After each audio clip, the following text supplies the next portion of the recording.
We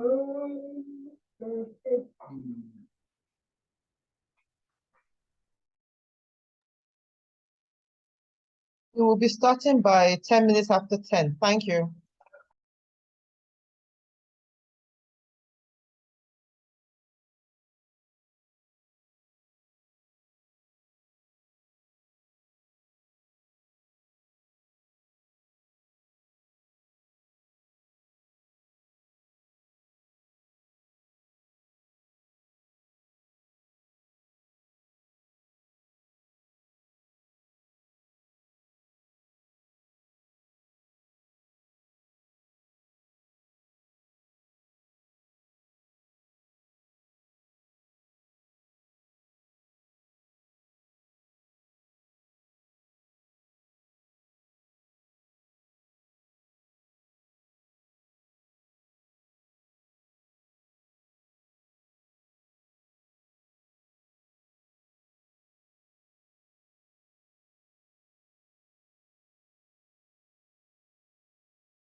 Good morning.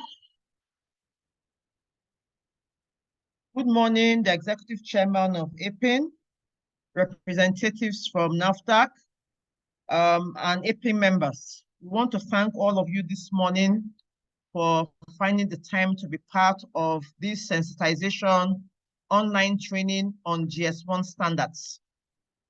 My name is Christine Oyewo, and I'm the Healthcare Manager for GS1.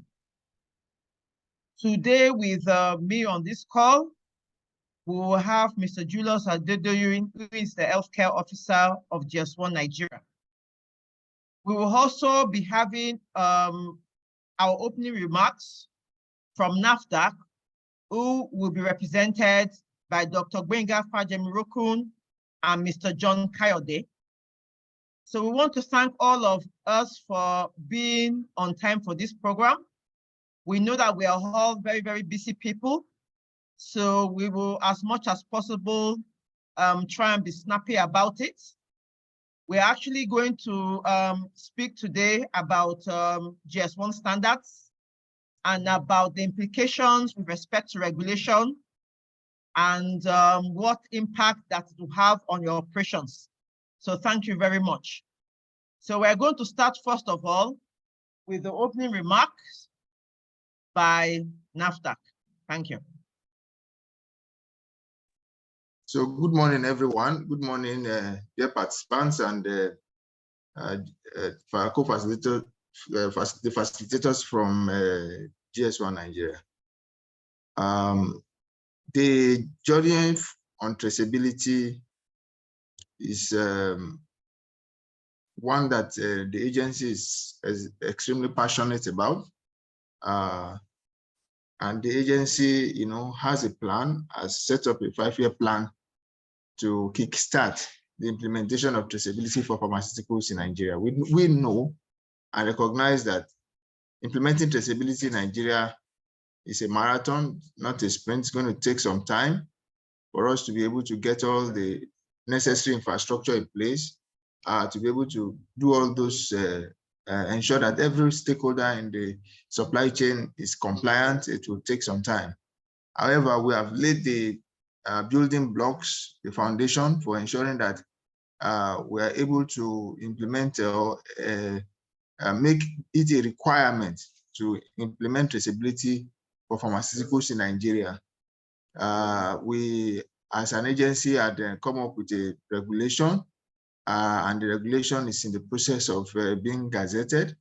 We have engaged stakeholders, including representatives of Apin, to look at this and see the requirements that in Nigeria now it should be a requirement for you to ensure that you identify uniquely or you serialize your packs that you are bringing into the country, and that the data for all the packs within the supply chain are being transmitted to NAFDAC, and that within the supply chain and where the exchange of custody of the product, that they will be scanning to capture the events that warrant the change of custody or that are associated with the change of custody. So these are the things that we have done in terms of the regulatory framework to ensure that traceability is a requirement in Nigeria. We have also gone ahead to conduct pilots for COVID-19 vaccines. All the COVID-19 vaccines that were distributed in Nigeria were scanned across the supply chain.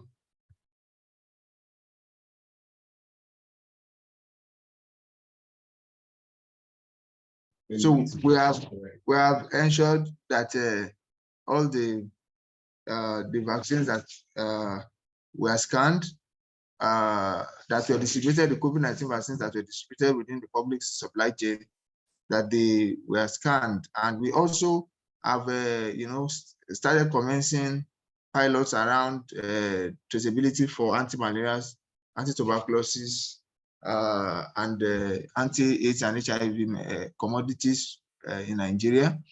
We have done quite a lot around ensuring that we test this implementation, the various implementations for traceability within the country.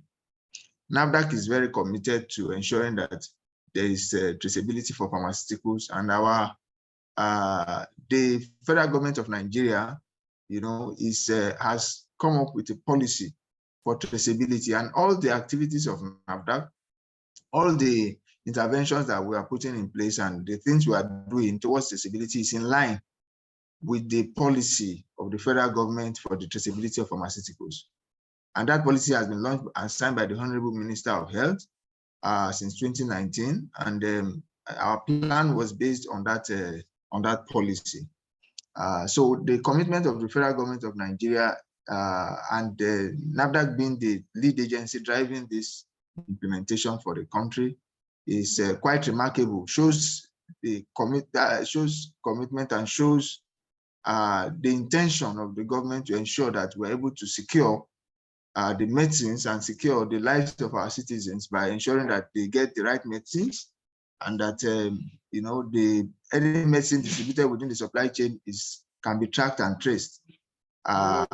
So I enjoin you all to pay attention, rapt attention through this meeting, and make sure that you participate wherever you need any clarification or the other. Ensure that you put down your questions when it's time for question and answers. Please feel free to engage the facilitators so that you can have a clear understanding. As an association of pharmaceutical importers, it's important that you also know what the requirements are so that you are able to communicate the same to your stakeholders, to your manufacturers, and you're able to put in the right infrastructure in place to ensure that immediately your products are coming to the country, either through the agency of solution providers, or if you have the capacity to be able to set up your own system to be able to ensure that you're able to commission the products as they come in, as they are being distributed within the supply chain. All those things, information you need to be very conversant with, so that your medicines and the products you are going to be distributing within the country will continue to meet the requirements that is set out by the regulations that we have, both for labeling and for traceability. So with this said, I want to thank you all and urge you to to have a ready mind to accept and look at this intervention as a key solution to the kind of challenges we have, especially in our supply chain in Nigeria. Thank you very much, and happy listening. Over to you, Mrs. Oyewo. Okay, thank you very much, sir, for that opening remarks.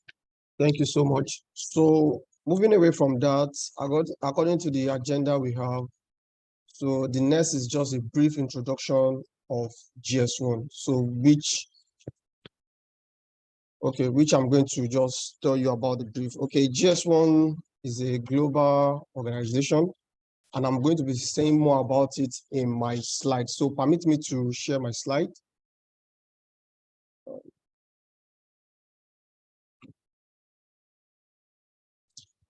Okay, I believe my slide is up now.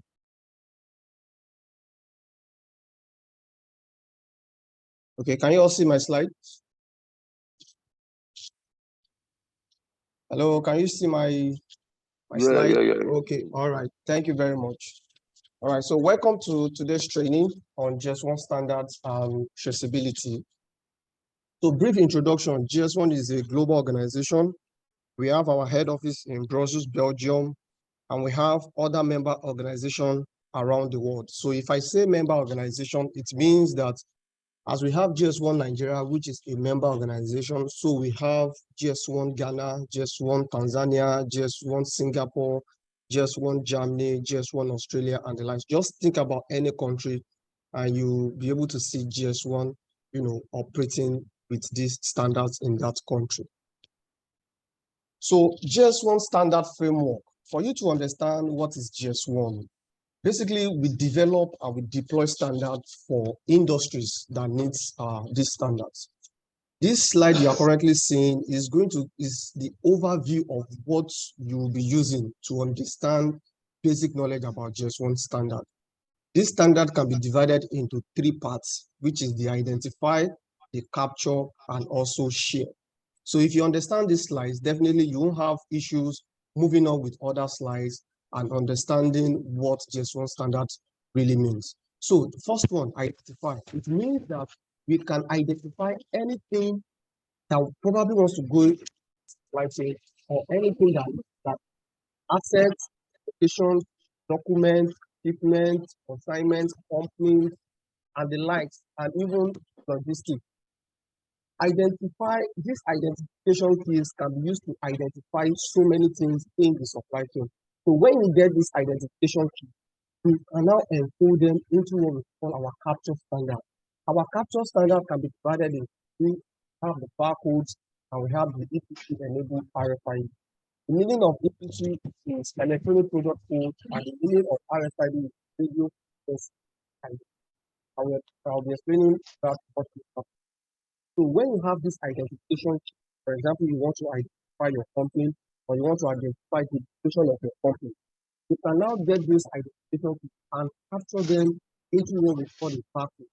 So by the time anybody's scanning, it will now retrieve. So our share standard has to do with master data, fractional data, so master data or master data, what I'll explain is what and the basis is that starts with for identifying what five steps, capture it into what we call the barcode or RFID. Then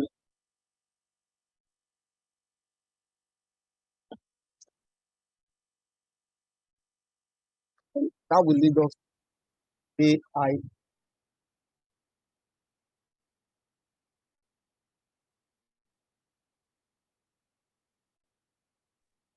All right. So let's move away from there. Next slide. So AIDC, automatic data capture, automatic identification and data capture. According to Wikipedia 2009, it refers to the method of automatically identifying objects, collecting data about them, and entering that data directly into the computer system without human involvement. So the explanation we always give to this is that when you get to a retail store and you've been able to pick your items on the shelf and you get to the checkout point, the checkout person is going to tell you to move all those things away from the cart so that she can scan them and generate receipts for you. The process of scanning those products one after the other is what we refer to as automatic identification and data capture. You are automatically identifying that object or that product, and you are also capturing the data that has been attached to that product. So when you scan it, it gives you the name of that product, it gives you the net content of that product, it gives you the price of that product, and it also tells you the quantity. So by the time you scan it, it gives you the information. But now imagine you are now doing it in a manual way, whereby you are now typing in the name of the product, the quantity, the size, and all. So that is a manual way. So automatic identification bring product scanner or you bring the scanner to retrieve the information. Please, facilitator, most of members are not hearing you very well, please. Hello? I don't know Most if you members can... are not hearing the presentation very well. Okay, so I don't know if you can hear me very well, sir. I'm hearing you. This Pharmacist Nnamdi of Embassy Farm. Good morning, sir. How are you, sir? I don't morning, know if you can hear me. Yes, sir. I don't know I'm if hearing you, but members are sending messages and some of them are not hearing you very well. Wow. Okay then. Yeah. Go on. So I don't know, can you hear better now? Yes, I'm hearing you. I'm hearing you loud and clear. Okay, sir, no problem. We'll continue. We try to change our network to make sure that I don't know if everybody else can hear us well now. I'm hearing you, madam. Yeah. Okay, sir. Okay, sir, no problem. So okay, thank you, sir. So the presenter will continue. Okay, so I hope you can hear me clearly. Hope I'm not breaking right now. No, Julius, you're not breaking. All right, thank you very much. So maybe I should retake. Go ahead. All right, sir. Thank you very much. So maybe I should retake this slide again. What AIDC means is automatic identification and data capture. And like I said, if you go to a retail store to shop, after taking your product on the shelf and you get to the checkout point, what the checkout person is going to do is to scan those products one after the other to retrieve the information. So the information about that product will be the name, the net content most probably, and the quantity, so as to generate receipt for you. So she's identifying it and she's also collecting data about it and also entering it into the data so that she can print the receipt for you. Now imagine you want to do this manually without a barcode. That means you'll be typing it one after the other, and you know what it means. It's going to take a whole lot of time.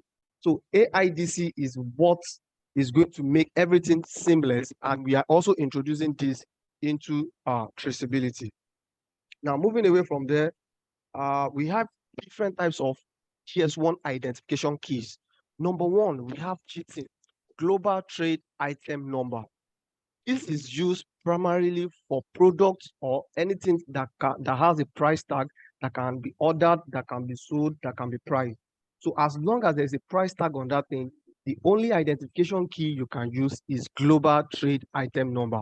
So we say GTIN for short. Now, moving on to the next one, Logistic Unit Identifier, which is the SSCC, Serial Shipping Container Code.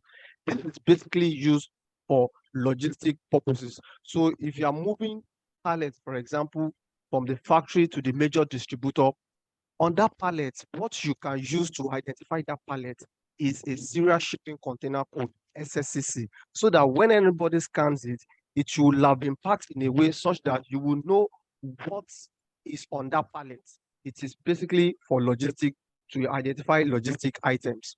Now, global location number, which is used to identify locations. You can use it to identify a factory, a manufacturer's place, a retailer's place, wholesaler's place, major distributor's place. So global location number is used to identify locations.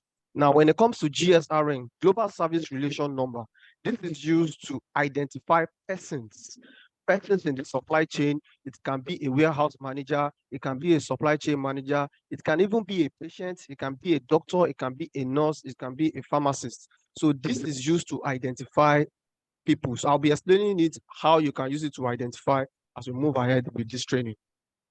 Like I said earlier on, cheating is just for items that can be priced, ordered, or invoiced at any point in the supply chain. So as long as you have a price tag on it, you use GTIN, GTIN, to identify such products. Now, SSCC, like I said, so I'm having a pallet on the left hand. I'm also having, let's say, a carton on my right hand. If you aggregate 100 of that carton on the pallet, you can use the SSCC to identify that pallet itself. So when you scan it to retrieve the information, it will tell you exactly what is on that pallet. Basically, this is used for logistic items. Now, global location number, this is used to identify locations. Locations anywhere, it can be legal entity, function, physical location, or digital location. Now, global service relation number, this can be used to identify as an importer or wholesalers. It can be used to identify warehouses. It can be used to identify retail pharmacies and PPMVs also. Anybody that is in your store or anybody that is in that retail pharmacy or that shop staff, you can identify that shop staff. Ordinarily, we know that that shop staff has a name, but what the system will read, it is the identification we've given to that person that the system will read as the owner of that identification key. I will also be explaining how that will come up. Now, going away from what we've been saying, you can also identify your assets. We have GIAI, Global Individual Asset Identifier, which can be used to identify assets in your house, in your offices, anywhere, maybe your cars, your laptop, your ACs, your fridge, and all. When it comes to GRAI, which is Global Returnable Asset Identifier, this is specifically used for items that can leave our premises and also come back, like ice cases, our pallet, and ice boxes also. So that is the difference between GIAI and GRAI. Now, this should be very familiar. You should be very familiar with this. This is looking more like a warehouse. You can see the supply chain manager. So all our identification keys, you can also demonstrate it here. We identify this warehouse with what? Global location number. We identify the supply chain manager with global service relation number. We identify those items that has price. We identify them with global trade item number. And so when they are coming in pallet also, because they are logistic item, we identify them with serial shipping container code. So by the time you scan all of this process together, you will know exactly who was the person who received this pallet, what is in that pallet, and what was the location that it was received. So this is how our identifications work in a warehouse setting.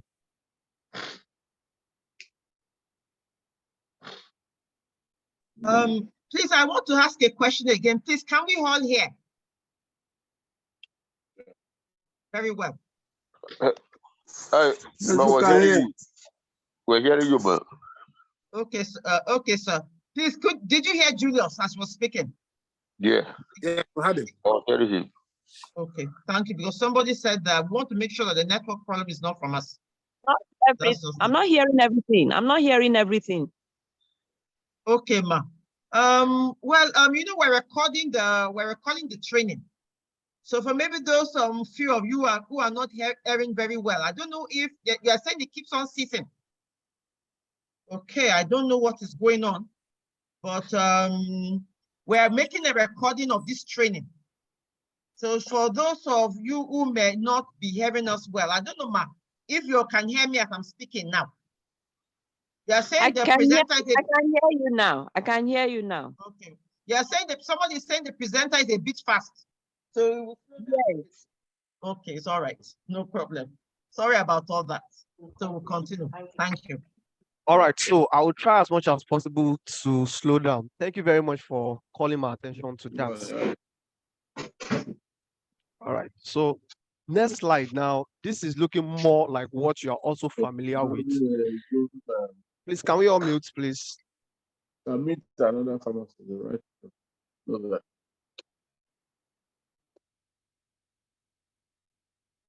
Okay, thank you. So now this is looking more like what we are familiar with. This is a retail pharmacy. We identify the pharmacist on duty with our identification key called Global Service Relation Number, GSRN. Now, the products that she's about to dispense, we identify that product also with what we call Global Trade Item Number, which is GTIN.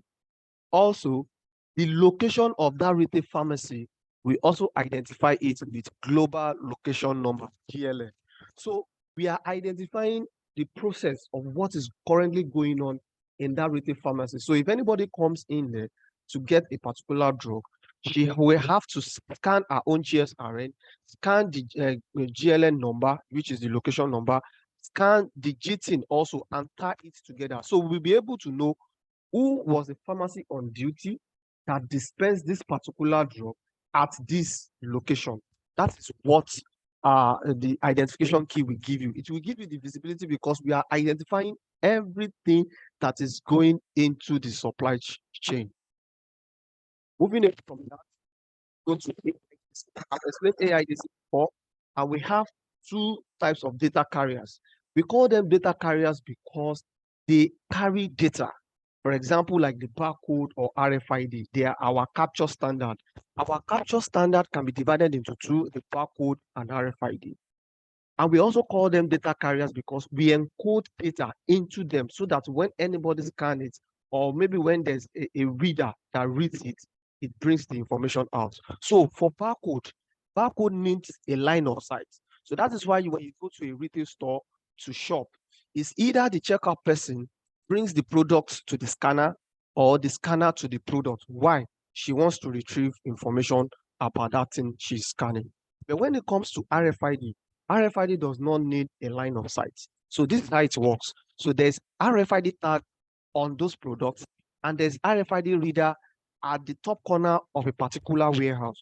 So once the reader sees these tags, it automatically reads them, provided it's within 100 meters. So it will capture all of this information at once. So you don't need to bring the product close to the RFID reader. No, the reader will automatically read it. So if you pick anything away from the warehouse also, the reader will automatically read it, and there will be a deduction according to the system that one pack has been taken away. This is the amount left. So that's the difference between barcode and RFID. But for this purpose in implementing traceability, we are not going to be making use of RFID because it's expensive for us to implement, because a chip alone in the market today costs around $1 to $2. And if you are selling a product that is around, let's say 100 naira, and you want to pull a chip worth of $1 or $2, definitely it is more expensive than the product itself. So it's not encouraging. So the best way is to stick with our barcode. Barcode, you just need to keep printing your barcode as long as you are generating those codes. Now, in healthcare, we have two types of barcodes that can only be used for traceability purpose. Number one is GS1128 barcode. Yeah, barcode is in this long one. And the second one is on data matrix barcode. Now, see these two barcodes, they can encode the same information, it work the same way. Same information, but the only difference is that the 1, 2 barcode can be used on a large surface area compared to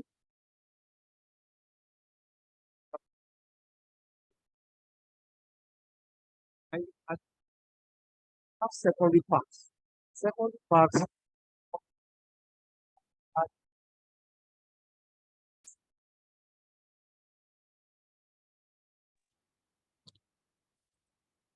however, Excuse, this is breaking again, please. okay, sir. So the two barcodes you can use, I hope you can hear me clearly now. The two barcodes you can use in healthcare is GS1128 barcode and GS1 to the data barcode. So for secondary parts, there is no large surface areas or space that you can use GS1128 barcode. It will have covered a whole lot of space. And also, manufacturers or the brand owner will want to put some other information on secondary parts. So if you use GS1128 barcode on it, it will have taken a whole lot of space. So it is advisable that you use GS1 to the data matrix barcode that will also serve the same purpose as GS1128 barcode.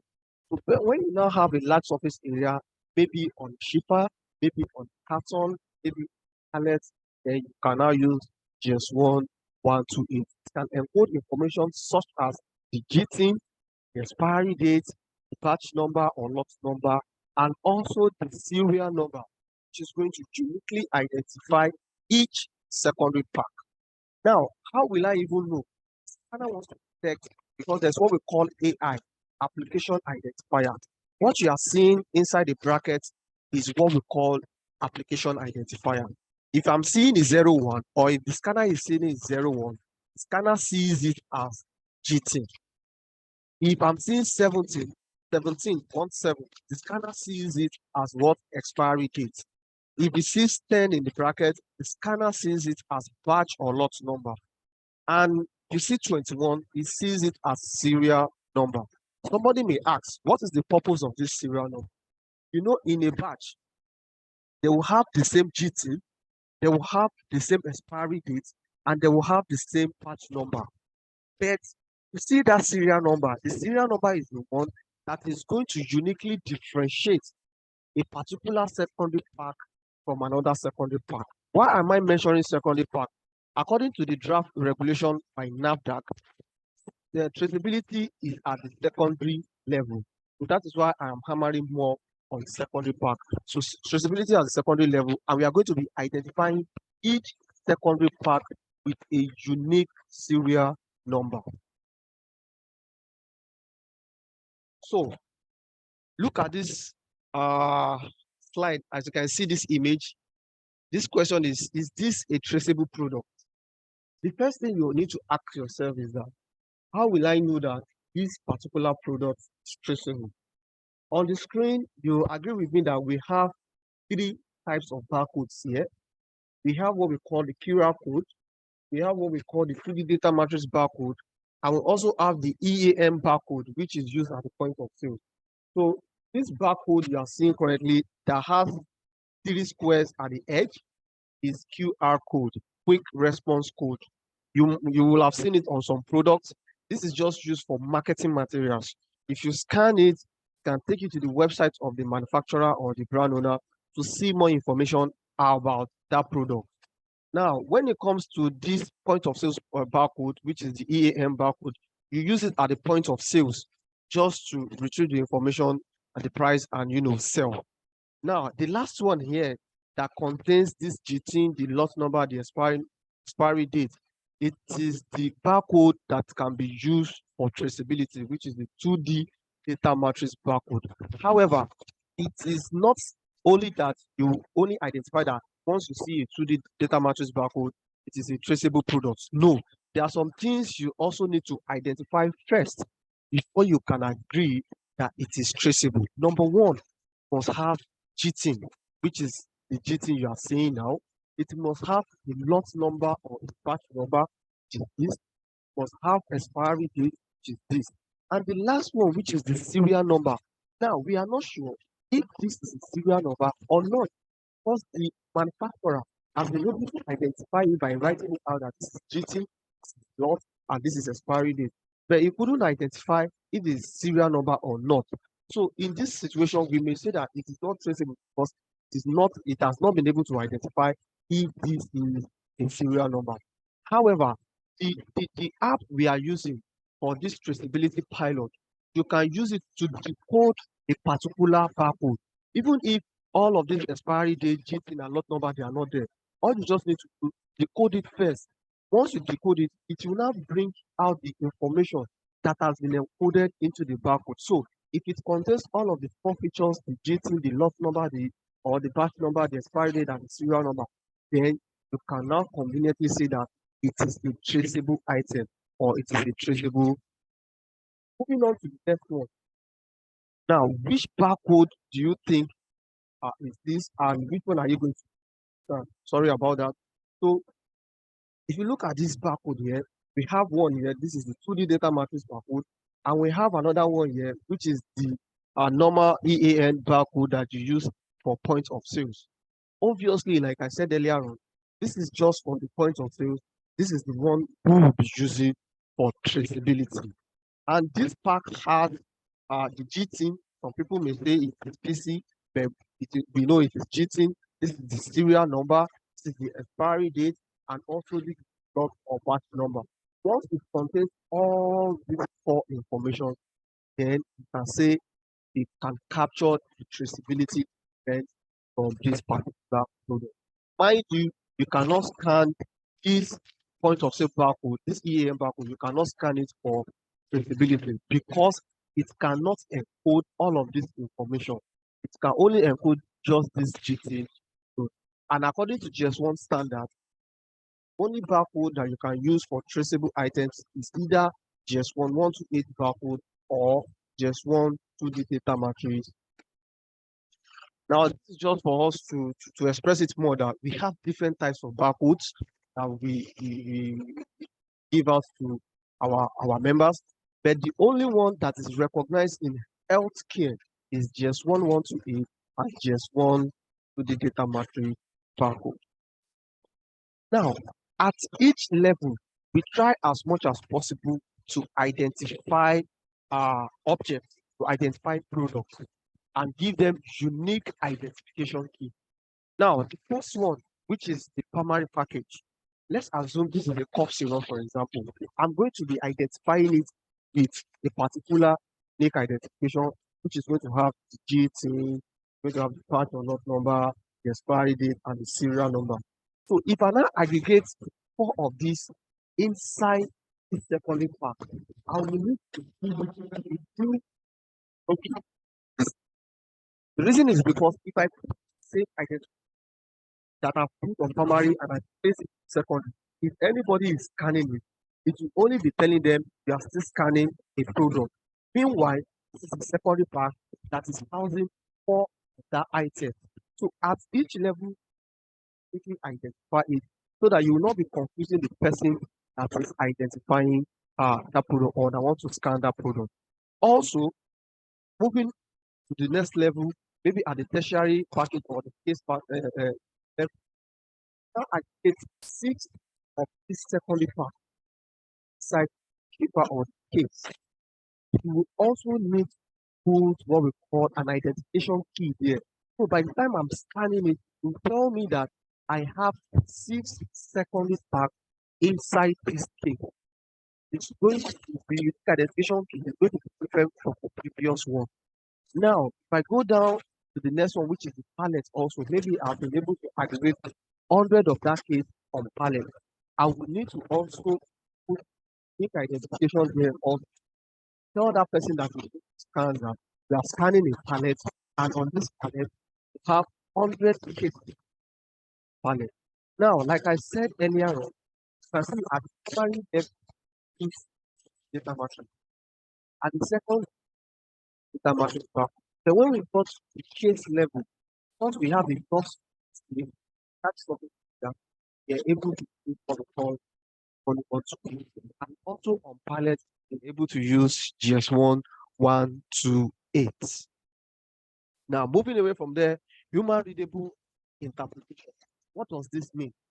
It means that, I've told you that we have barcode that will be used for traceability purpose, retrieve traceability event, which is the 2D data matrix barcode you have seen. You see, any information that has been encoded into that barcode, it is what we call human readable interpretation. So, for example, let's assume that I have 10 information and I encode them into that barcode. It is still human readable interpretation. But those information that have not been encoded inside that barcode, it is non-human readable. So by the time I scan that barcode and I'm able to retrieve the information, that is the information that has been encoded into that barcode, it is human readable.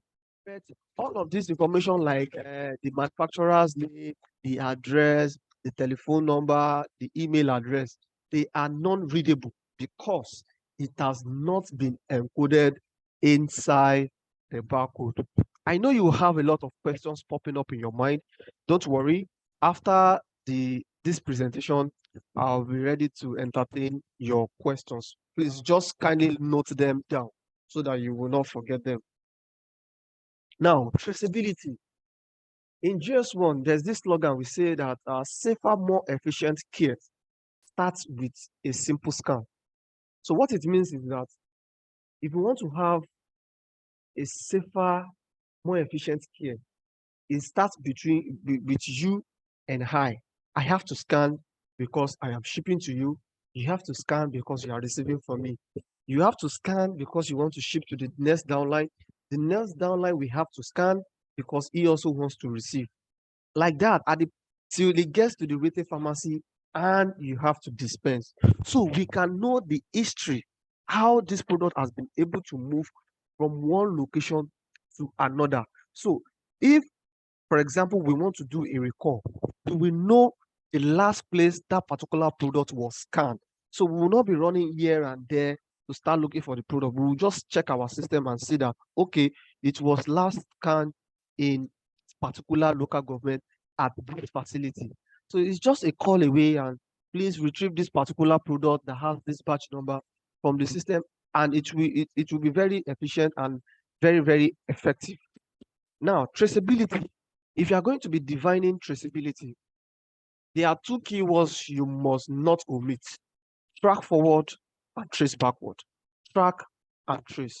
Ability for you to track forward the movement through specified stages of extended supply chain, and also to trace backward the history, the application, the location, who was in custody of this particular product when it got to this location, when was it shipped to your location, when did you receive it at this location, when did you dispense this product, what time did you dispense it, who dispensed it. These are the things traceability events will give you, provided we all scan. Now, traceability in healthcare. We have some key drivers in healthcare that are, driving us towards traceability, and they are patient safety. Patient safety is very key because we want to make sure we feel the patient right, the right patient, the right drug, the right route, right time, and all. Now, preventing counterfeiting. I always say that counterfeiting is a contemporary issue, Nigeria, and even the world, and even the advanced world, advanced countries affect legitimate businesses, and also it makes manufacturers to struggle with. So counter products should not be in supply chain. So that's why our that's then prevent manufacturing any production records, because at the point at which you are scanning, you are not carrying files up and down You are not writing. You just have to scan. By the time you scan, automatically all the information will be included into the system, enabling effective product recall. You can easily recall product because you know when it was scanned last, the location where it was scanned last. Somebody may ask, how will you know the location? You will know the location because that location has been identified with what we call global location number. You will know the person that dispensed that product because that person has been captured with global service relation number. You will also know the product because the product has a GT, it has a patch number, it has a serial number, and it also has expiry date. Enabling regulatory compliance. Yes, all over the world, people are complying. Regulatory body are making sure that they want to safeguard their supply chain, and they are making just one standard. So what we are even doing here, we are not working in silos at all. This standard is being used globally. So this also benefits the manufacturers because you don't really have to comply to another set of system anywhere you want to ship your product to, because the standard we are using here is also the same standard they are also using where you want to trade your item.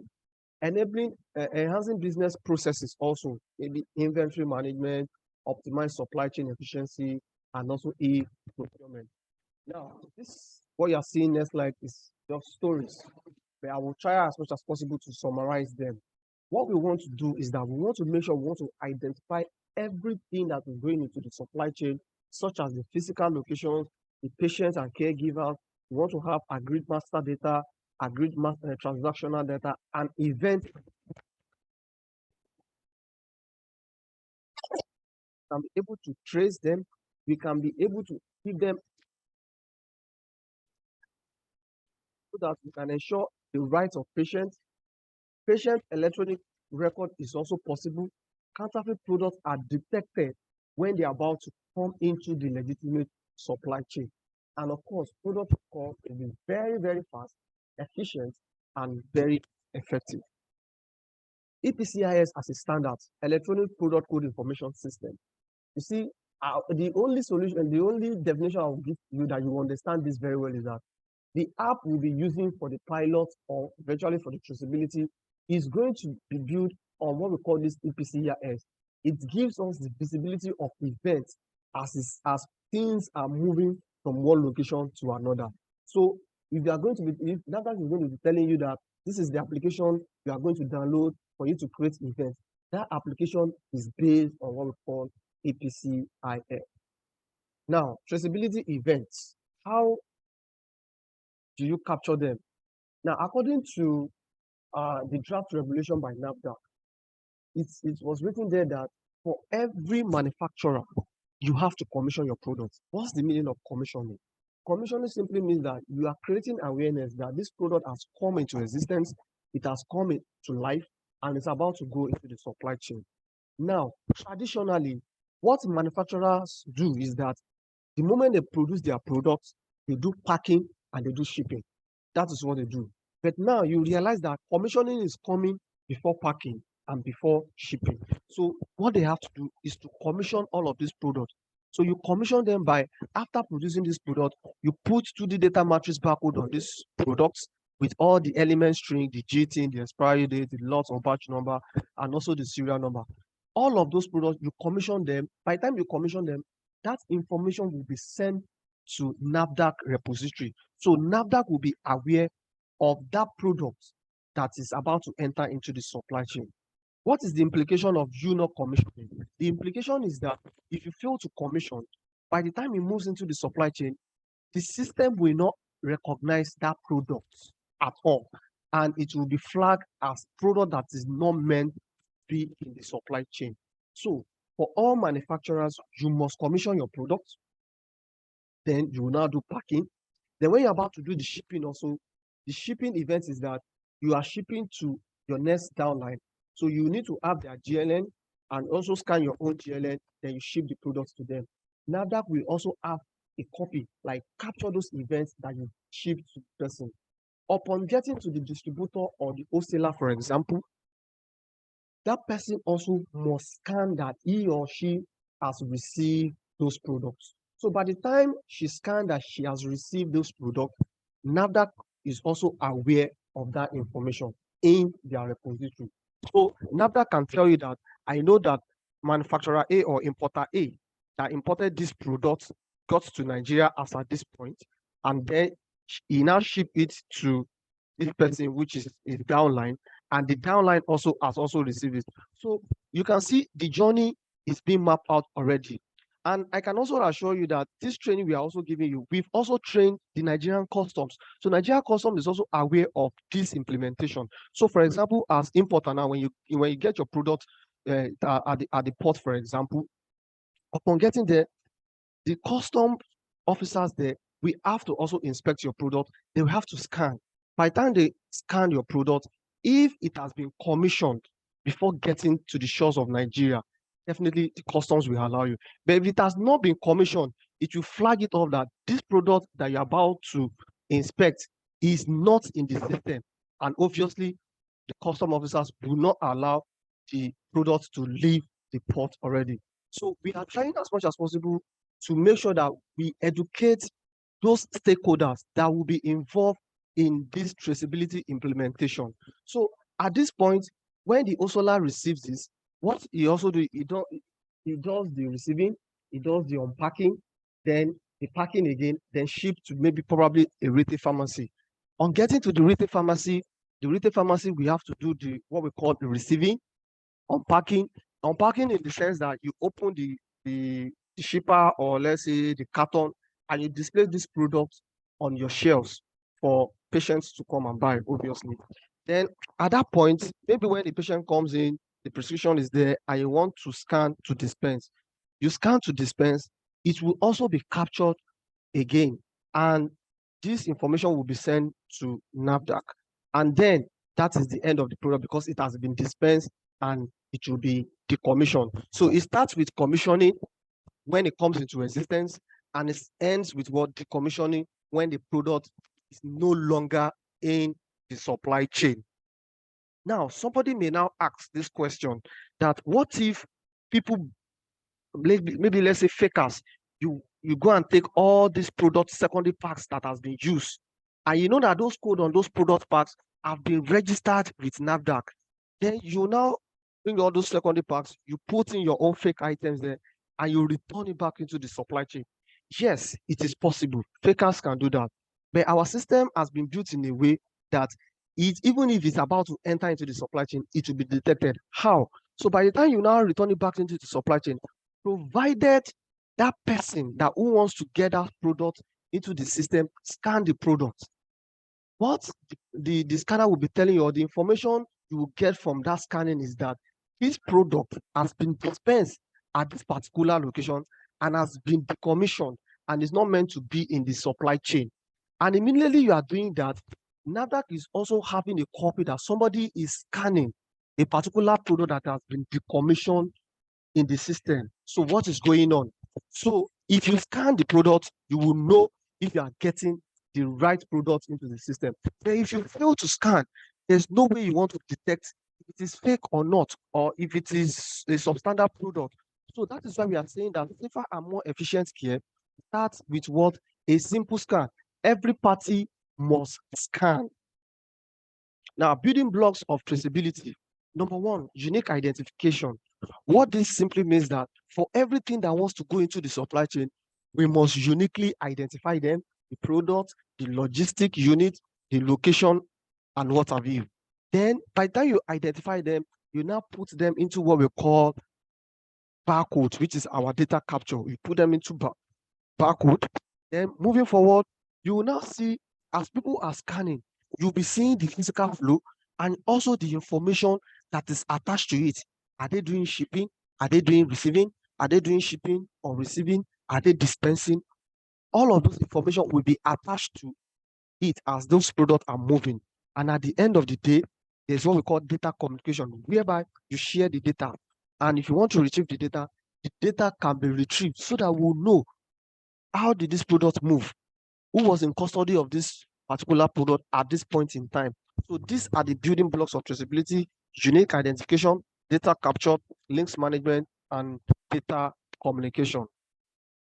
Now, for safe and secure supply chain, it can be divided into two: authentication and what? Traceability. Now, we've been talking about traceability. That's to do with what we call track and trace. But when it comes to authentication, it means that you want to really confirm if what the manufacturer says about this product or the brand owner says about this product is what it is. So the object identity and the object authentication. Is the object identifier valid? You want to confirm. Does this object have the expected covered or not, or security features? So all of this is for you to authenticate them. That is different from you doing what we call traceability. Now, we have verification systems. We have two types of verification system. We have the point of difference verification system, and we have the full track and trace centralized verification system. So let me be taking it one after the other. You see this point of difference verification system, according to NAFDAC or the regulator, what they say is that for every product you you produce, you must commission them.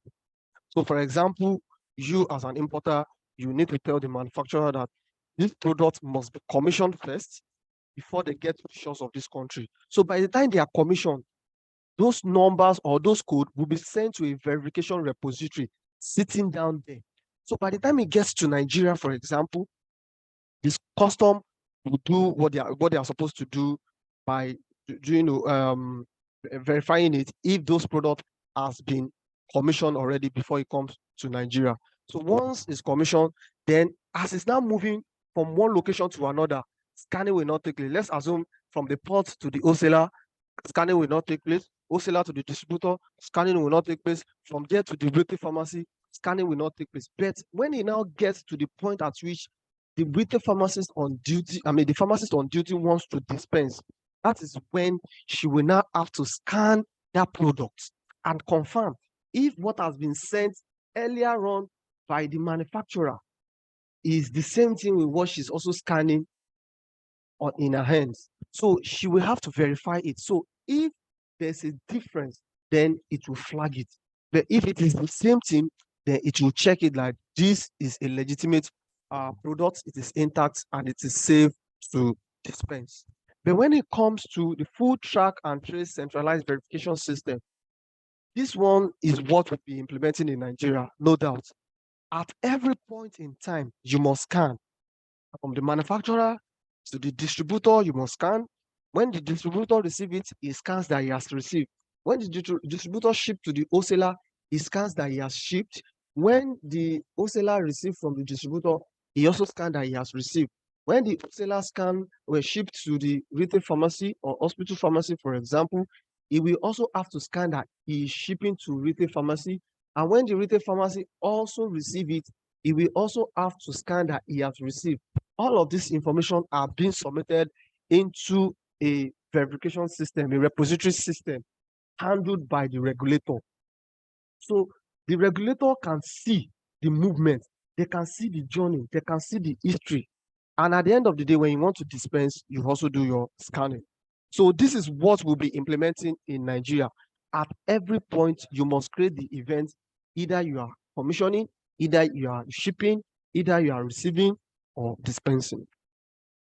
Now, EPCIS enables supply chain visibility, the tracking, the tracing, the chain of custody. The chain of custody means that who is in custody of this product?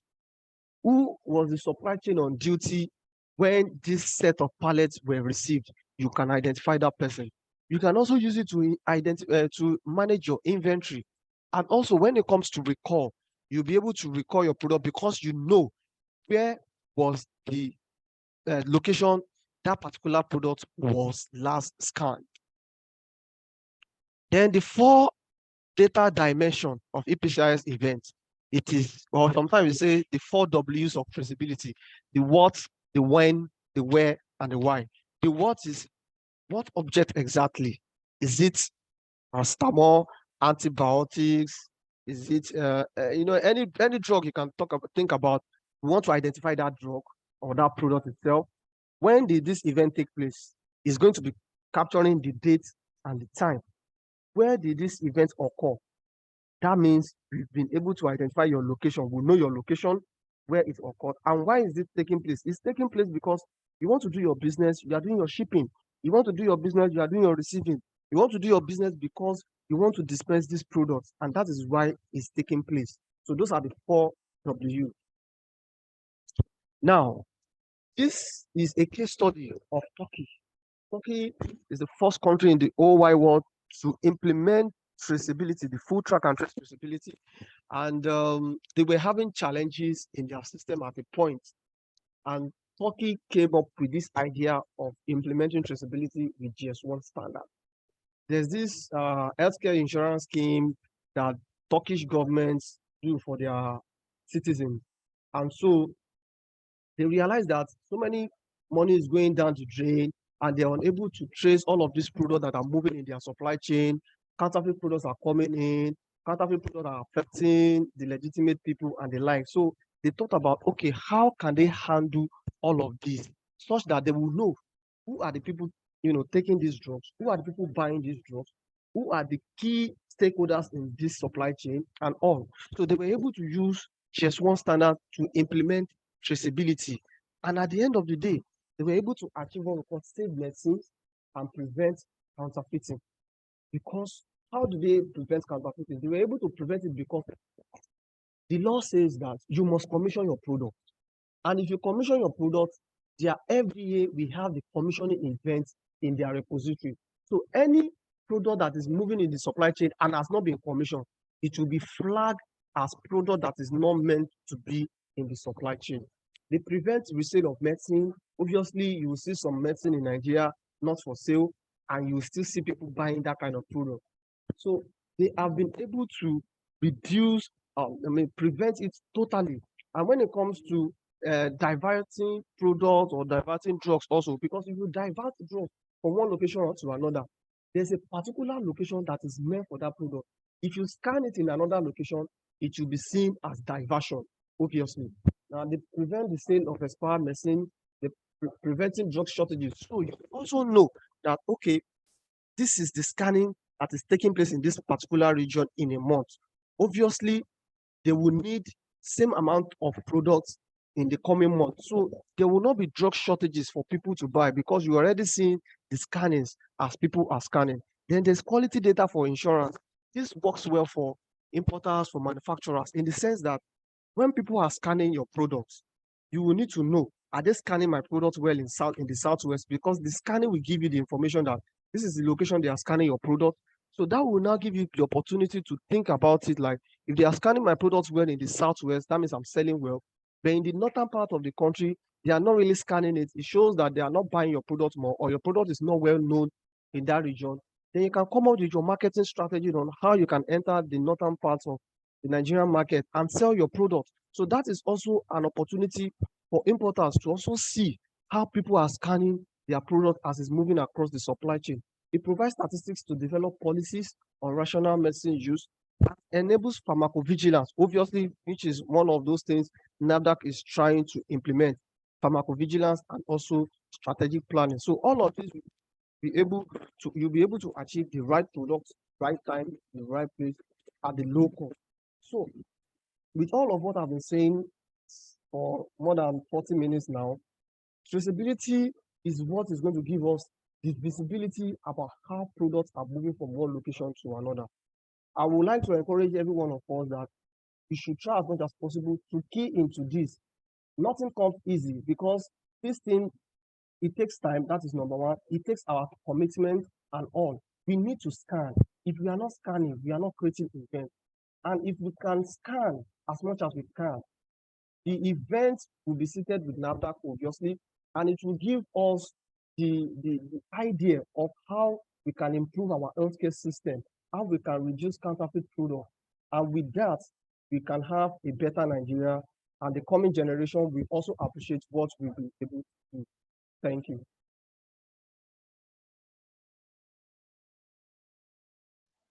Okay, so thank you very much. Thank you very much. Thank you very much, Okay, Julius. Julius, thank you. So Collins. yes, I don't know if you have questions. Yes, we do have a lot. Yes. Okay, sir. So please, you can go ahead. Yes, sir. Okay, first and foremost, I want to thank you, Julius, for the wonderful presentation. My name is Nnamdi Obi, the Apin president. It was a very wonderful presentation. I do hope members who are online, you all heard him loud and clear. There's no doubt at a point in time, it wasn't, the line was breaking, but most of us got reconnected again. So it was a very wonderful presentation. Thank you, sir. And I want to appreciate NAFDAC for this very move. However, let's put certain things into proper perspective. No doubt this is a very wonderful initiative. You know, it helps in securing all consumables, medical products that come into Nigeria. You know, it is for the benefit of all and sundry, no doubt about it. What's the intention to have in this very country, no doubt, is to embrace something, but do not have the wherewithal to implement it to the letter. I'll give an example. Just like what is happening in NAFDAC for dossiers, WHO making sure the dossiers are in full compliance with WHO requirements. It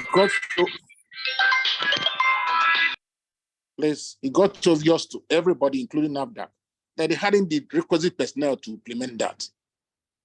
It was an obvious fact, and that was why they were so overwhelmed with the quantum of what they had to grapple with. Now, no doubt, Nigeria is a country that is really so blessed. So a lot of people want to come and do business here in all spheres of businesses, pharmaceutical inclusive, local manufacturers and importers. Their pharmaceutical needs of this very country are so enormous by virtue of our population. Question is, now that you've said that for manufacturers, you have to commission your product. Am I right, Julius? Am I being heard? Yes, Yes, sir. You're right, sir. Yes, commissioned. And the importers has to be commissioned too, commission their product prior to shipping to Nigeria. The question is, does NAFDAC have the capacity? It's one thing to send in something to NAFDAC and then a response gotten. I was in a meeting the other day, 3 days ago, with DG of NAFDAC at Sheraton for the pharmacovigilance issue. Those who got reported information to NAFDAC never got any response for the past couple of months. So if the same thing applies to those who are commissioning their products, somebody is running a factory in Nigeria. Let's take a local manufacturer. He's running a factory, he gets in information to commission his product as presented by, as requested. And Julius highlighted that very well. If he doesn't get a reply from NAFDAC, what happens?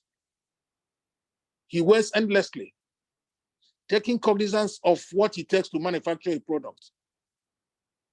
2, if somebody is importing products, he gets it ready, ships it into Nigeria, it's not been commissioned, despite having met all whatever requirements are expected. He gets into custom, like Julius told us too, that custom is supposed to be aware of it too. Customs try to do something and they don't get a reply. The person's concerns base is kept at the port endlessly, with the attendants, demorages here and there, and no person is going to pay for it except the consignee. So, as laudable as this thing is, it is something that we should think through properly on the timeline for it. I continue to say that anytime, anywhere. It is something because if it is not properly, the necessary things are not put in place, all of us are going to be worse off for it along the line. NAFDAC is still going to be overwhelmed with requests of people coming to do the necessary things. Is NAFDAC prepared for it? This is answer that I cannot answer for them. I can't answer that for them. And your guess is as good as mine. So I want us, as laudable as our association members, any person who does not like this very reason is a devil from me, from the deep pit of hell, because something that would be for the good of the entire nation. So wonderful idea. But most often than not in this country, we have wonderful ideas, but implementation process are flawed. Either we are too hasty in implementing it, or we don't have the way we thought to have it run to full conclusion. That's what I might take at this point in time. I hope I've made myself clear. Thank Yes, you sir. very much, sir. Thank you Yes, very much, thank sir. Yes, sir. Yes. Okay. Okay. Um, Okay. I will, Thank you sorry, very much, please. sir. Hello. Excuse me, Okay. Julius, please. I want our technical advisor, Pharmacist Zuma, to make a comment, please. Casey. yeah, Okay. Okay, sir. sir. Yes.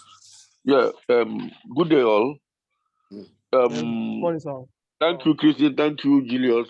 Yes, sir. Julius made a wonderful presentation. You brought it to the level that at least every Tom, Dick, and Harry will understand. That is commendable. I would want to say something.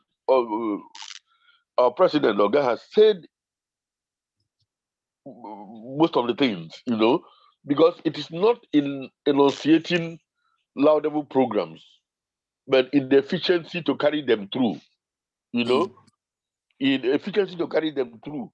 That's why we usually have issues. He has talked about that. But there was a point I raised even in our workshop in Port Harcourt, and I want to raise it again because it's very important and it concerns us importers. Now, what is that point? While the local manufacturers are under the domain of NAFDAC here, and the GS1 capture totally in Nigeria here. Hello? Sir, we can hear Can you. hear you, sir. Beautiful. We that are importers, some of us import from India, some import from China, some import from Israel, some import from the United States of America, some UK. Now, we don't have control. Let me now give you an example, like India and China, the factories that are GS1 standard compliant. Now, the NAFDAC registration process is like with marriage. You are tied with your manufacturer.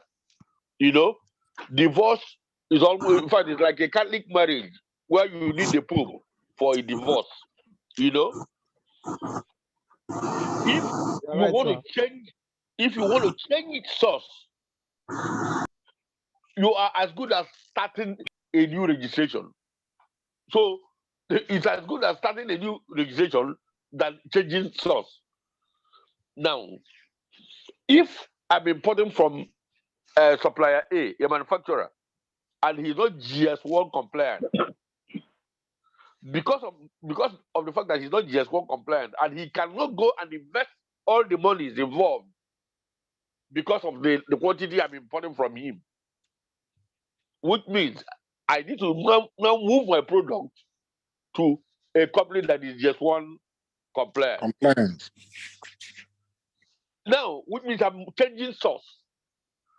Changing source in NAFDAC, as I said, is like starting registration from fresh. Yeah, exactly. For a sin I did not initiate to commit. You know what I'm saying? It's a policy change. It's a policy paradigm shift that is throwing me. Not that I intentionally decided to change source. No, it's because my factory is not yet compliant in India. Well, it is not a law that every factory must be. Some, in India now, some are GS compliant, some are not GS compliant, GS1 compliant. So, in the advocacy, please, it is very important. Christian is very important. Please, they must do something on the change of source. if we're preaching this just one standards on traceability, we must also make sure that it becomes seamless at that point that the ABC factory is not compliant in China, but CDE is, that it will be easy for us importers to port like they do in telecommunication, to move the product from where it is not where there's no compliance to where there is compliance without going through the rigors of starting the registration again, which is what change of source means. I don't know whether it's understood. If it's not understood, I'm ready to explain because it's very important to us.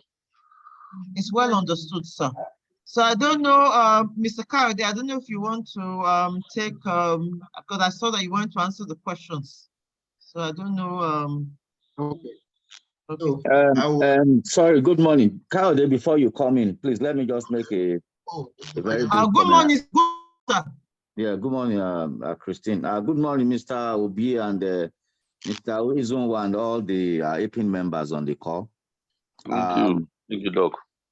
Yeah, sorry that I joined the meeting a bit late, but I've tried to follow through the presentation and Mr. Obi's comments and also Mr. Kennedy's comments.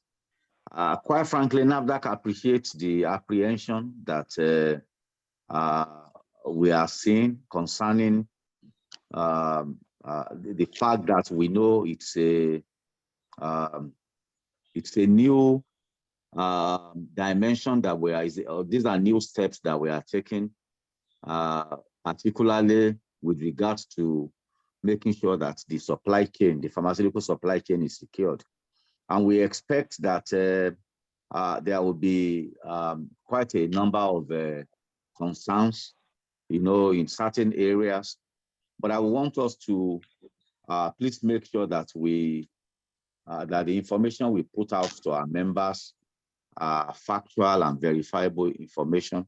I did hear Mr. Kennedy say a moment ago that some companies in India are not yet GS1 compliant. I don't know to what extent that statement may entirely be true.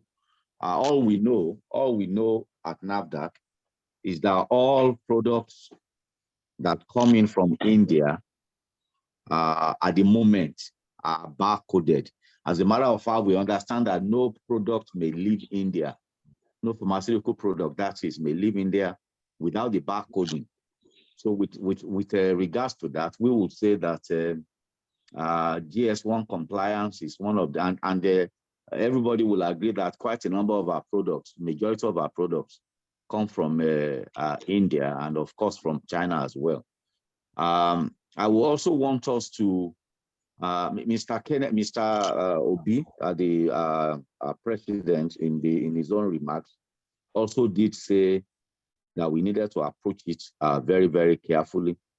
And he highlighted some points to underscore why he was going in that line.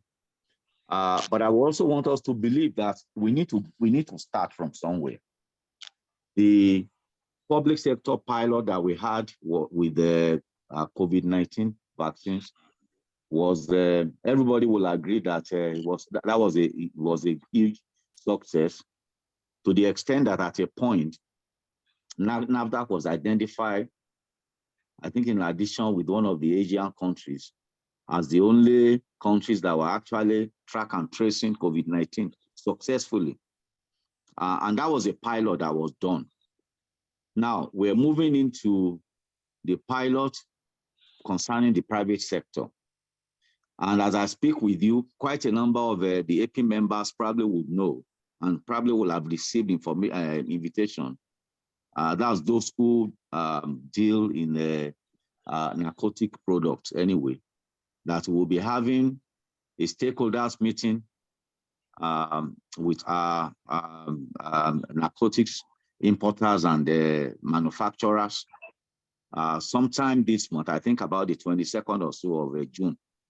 And all these are efforts to make sure that we don't actually chew more than we can bite, to make sure that we approach these things systematically and in a way that we carry everybody along. Trainings have been ongoing. I was speaking to Christine, GS1, earlier on today, and she actually told me that this training that we are having for Apin now is something that we've had for Nairo Farm and PNG Man as far back as 2021. So we continue, that's GS1, and GS1 is our own technical partner, and NAFDAC. We continue to engage and to make sure that this thing is not just something that we would dump on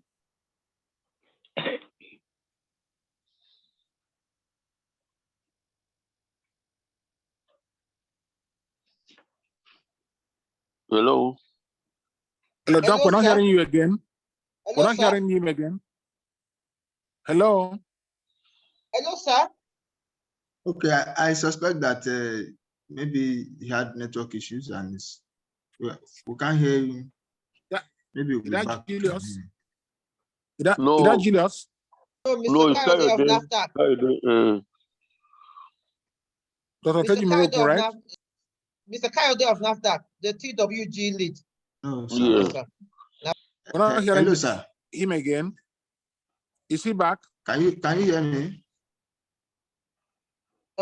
It's not back yet. Maybe Mr. Kayode, I don't know if you Okay. can go ahead. Because of Hello, some, I hear you. Kayode, I'm Please, hearing you. Mr. Kayode, can you hear Mr. Kayode? Can you Yes, hear I Mr. can hear Kayode? Kayode. okay, I can hear you. Can you hear me now? Yes, Is that I can Kayode hear. now? Yes. Maybe Yes, Yes. yes. yes, this is Coyote. So while we wait for Dr. Fajemiroku to join, if he's able to join back to continue his remarks, I am John Coyote.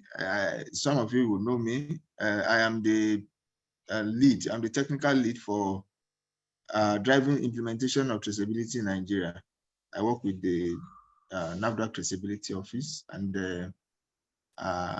I'm quite happy about the comments that we have had. I just wanted to speak to NAFDAC's ability, or NAFDAC's ability to be able, or preparedness, if we would say, preparedness to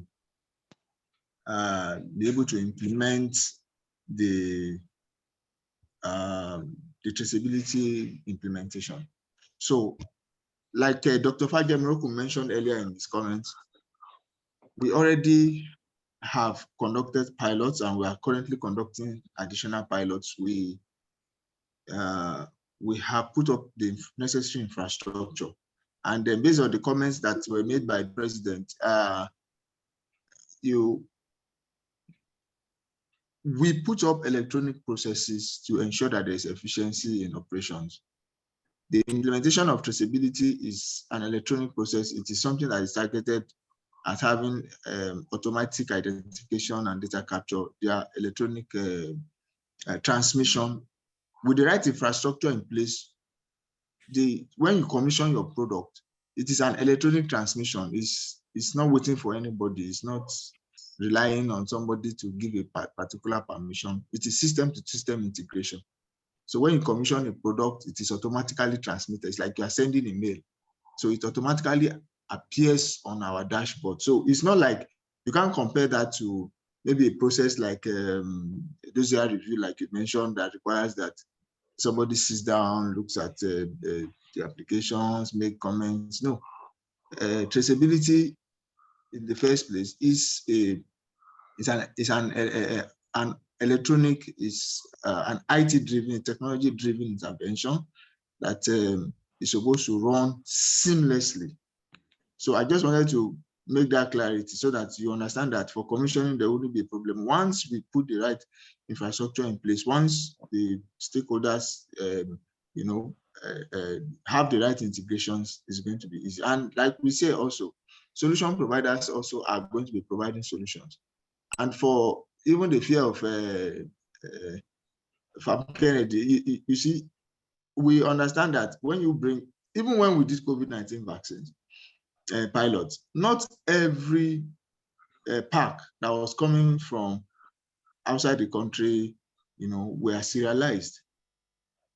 You see, the EU has it as a requirement that you cannot distribute unserialized medicines in the EU.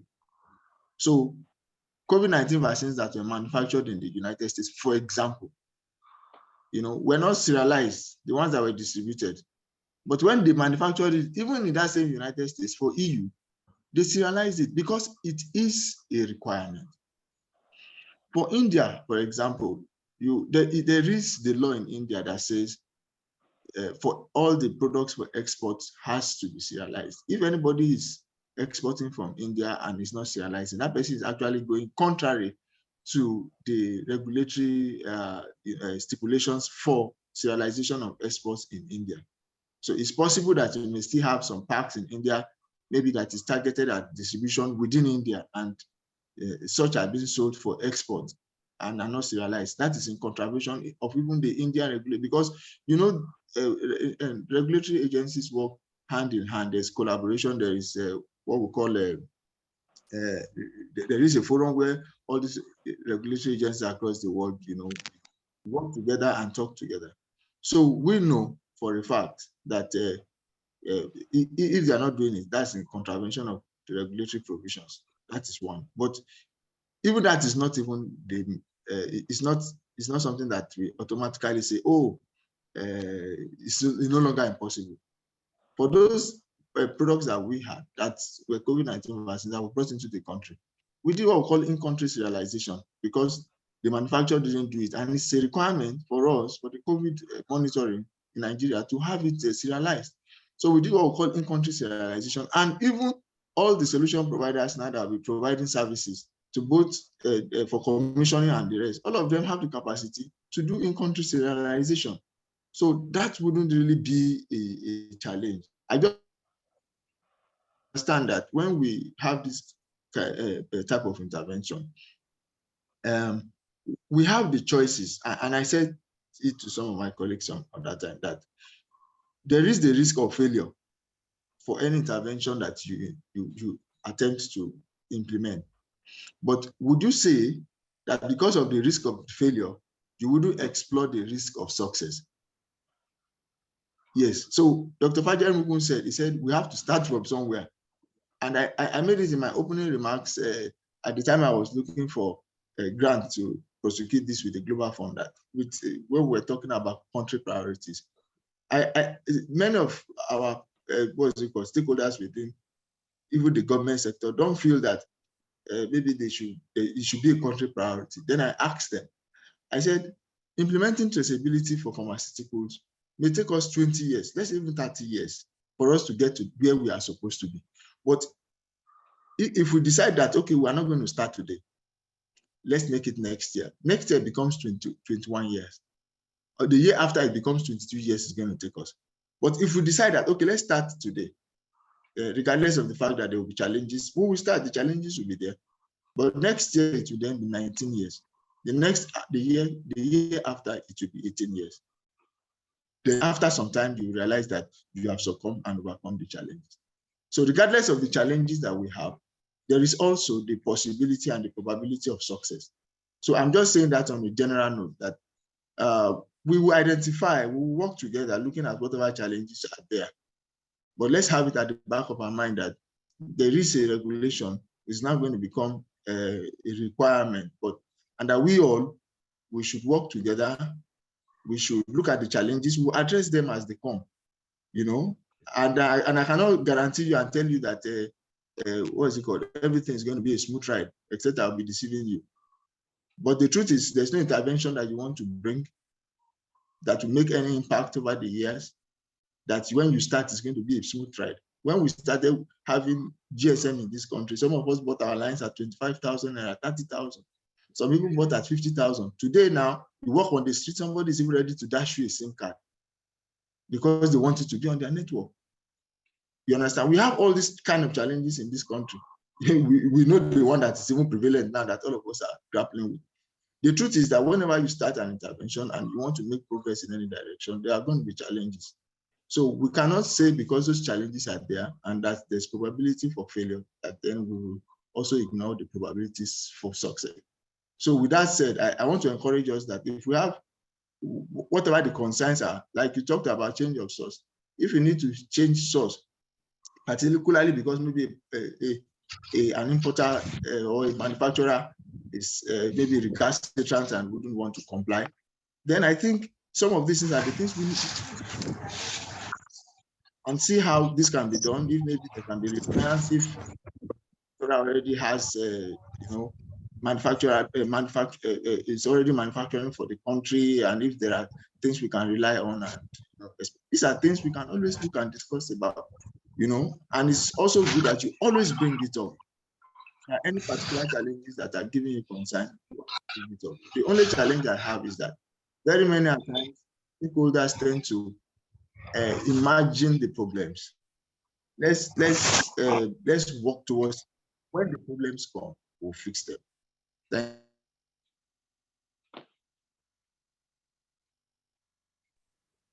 Okay. Can I say Thank something? you. Can I say something, please? Yeah. Well, hello. Hello. Hello, sir. Yeah, could I chip in a word, please? We can hear you. Do I go ahead? Please. Yes, sir. Please go ahead. We can hear you.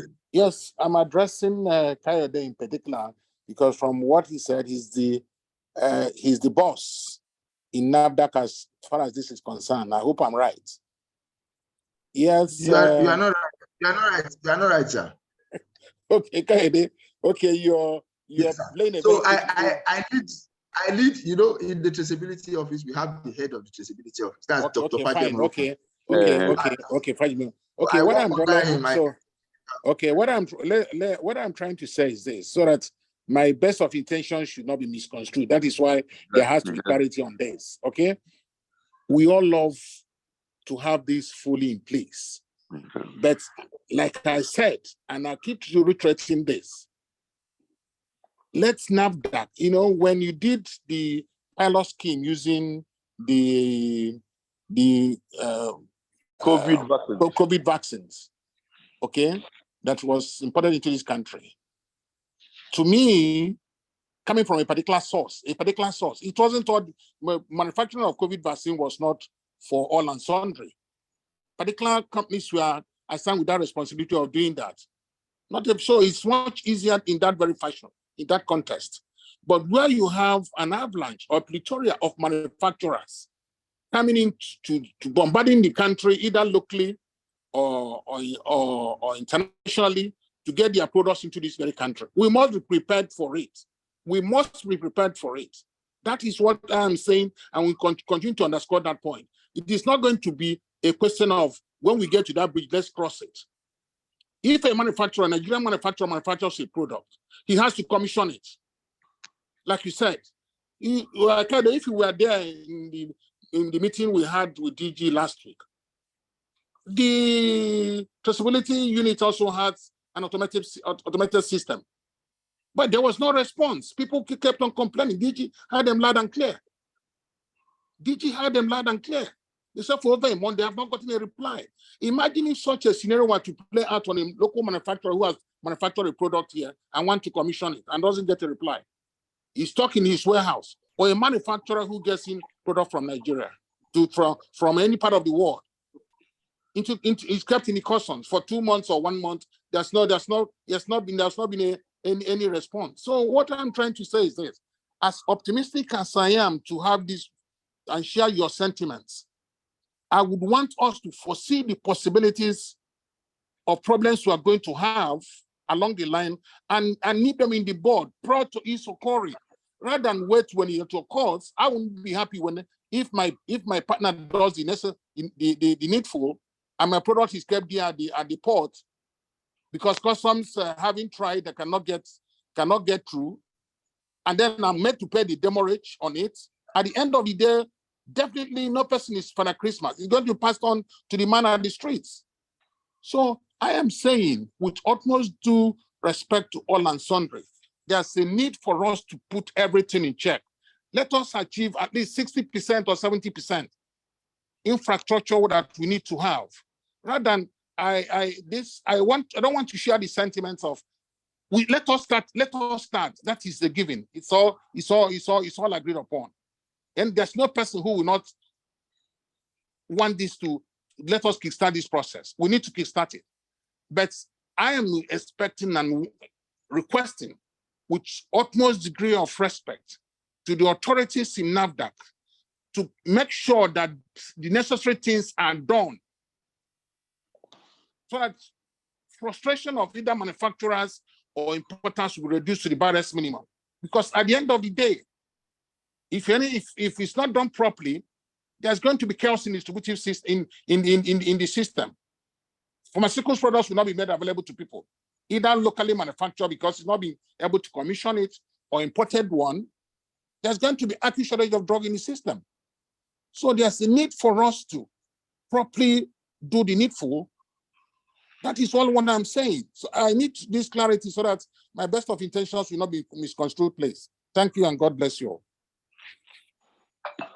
Thank you very much, Mr. Sorry, Chief Obi, once again. I'm sorry that I got knocked out because of network. Okay, that's Faji again.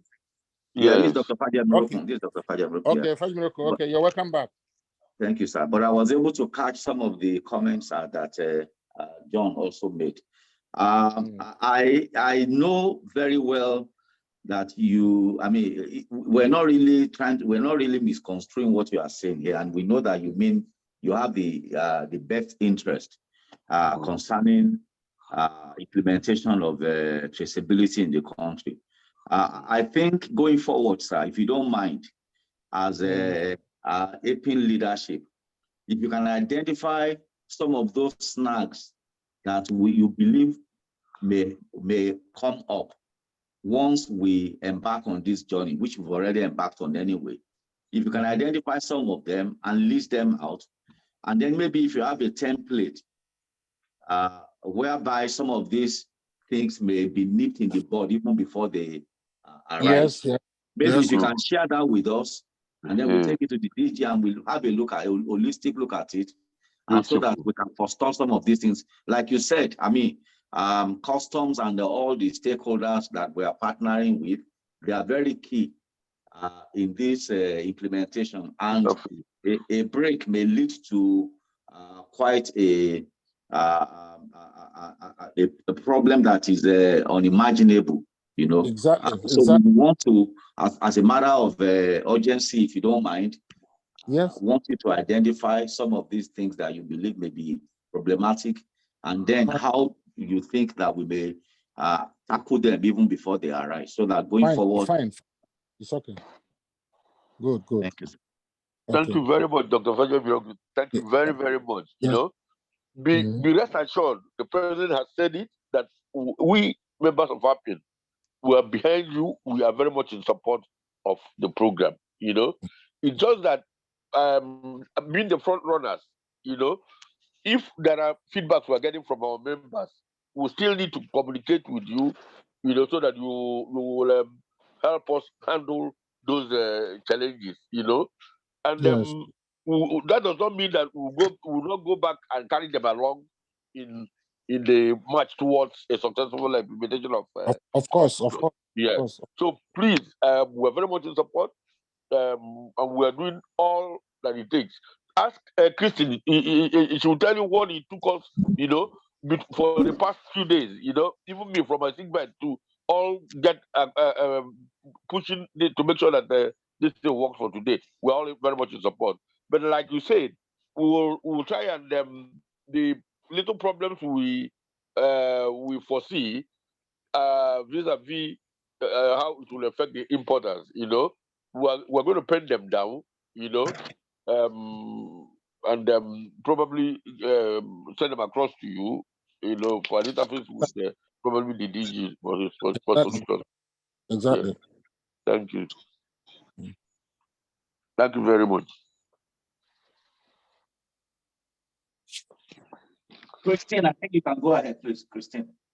Okay, sir. Thank you very much. So I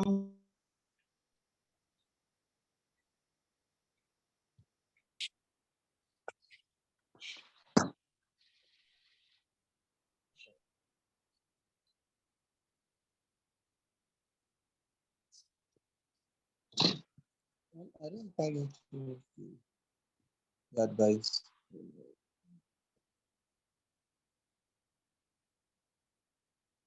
I don't know if everybody can see my screen. Regulatory environment, is that? Yes, sir. Yes, I'm seeing it from here.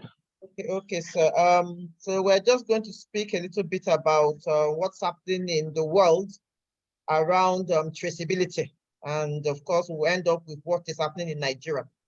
So, good morning once again, everybody. Honorable Chairman, Secretary, members of the Exco, Dr. Fajem Nuroko, Mr. Kayode from NAFTA. Thank you very much for being here. We're going to speak now about the regulatory environment around traceability. Now, there is traceability actually does some sequence, many questions, and these many questions do actually, of course, look past GS1 standards to actually what we need to know about what is happening about our products as our products come to us and they move through the supply chain. So the question first is, who is the brand owner of these products? Or the manufacturer or the brand owner? Is the product, is it a legal product? Or is it a counterfeit product?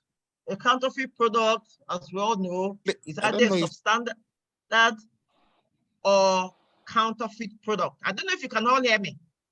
Yeah, please, I wish to, if you don't mind, please, if you don't mind, if there's any other member of our association who is online who wants to ask a question, because Casey and I do not have monopoly of knowledge, please, if you don't mind, so that just give them 5 minutes. If there's any person who is part of this program who wants to ask a question. Are you hearing me? Hello? Hello? Hello, sir. Yes, sir. It is noted. Yes, please. If they could, yeah, because I could see some people asking some questions. If they could on their own ask these questions, so there could be a response from any of the officers concerned, please. Okay, sir. So that it's participatory that it is. Okay, sir. So maybe we should just 5 minutes. Okay, sir. Allot 10 minutes so that if there's no person asking any question, then you continue with your presentation, if you don't mind, please. Okay, sir. There are even some questions in the chat box, so maybe, okay, sir. So I don't know if you want to ask. Yes, so if you can ask the questions, if they can ask questions, and then maybe we can go to the questions in the chat box. No, if you can respond to questions in the chat box now. Not asking any question, please. Okay, are we to speak now? Please go ahead, sir. Oh, okay. Yeah, good morning, everybody. Yeah. Good morning, sir. My name is Ezechi Sunday, MD Basri Global Limited. I am so happy to be here, and I enjoy the whole program. And actually, just like the president said, it's a very commendable process, and we appreciate this fact. And but what I want to say is that, most times some policies are easier to work from the office table, from the system, but practicalizing it is always a challenge. So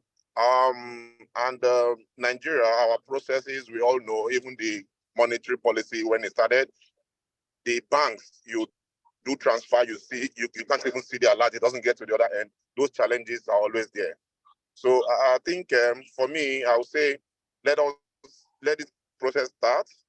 Let them give enough room, enough time for those trial and errors before we start, NAFDAC starts slamming fines and co, because that is going to be the end point, So people have to have enough room, enough time, like, get used to this system, make sure all these processes are when they practicalize it, they see that it's workable, so before they can now, make it more stiffer, something. Thank you.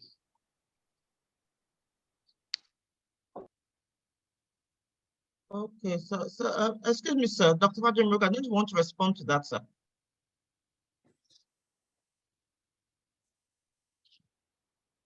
Or Mr. Kayode. Christian, I don't think he was actually making or asking any question. I think he was just making comments, really. Making contribution. Making contribution, yes. That's basically what he, yeah.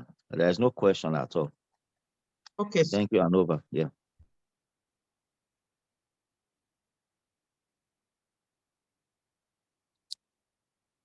If there's, is there another person who wants to say something? If not, now so that they can continue.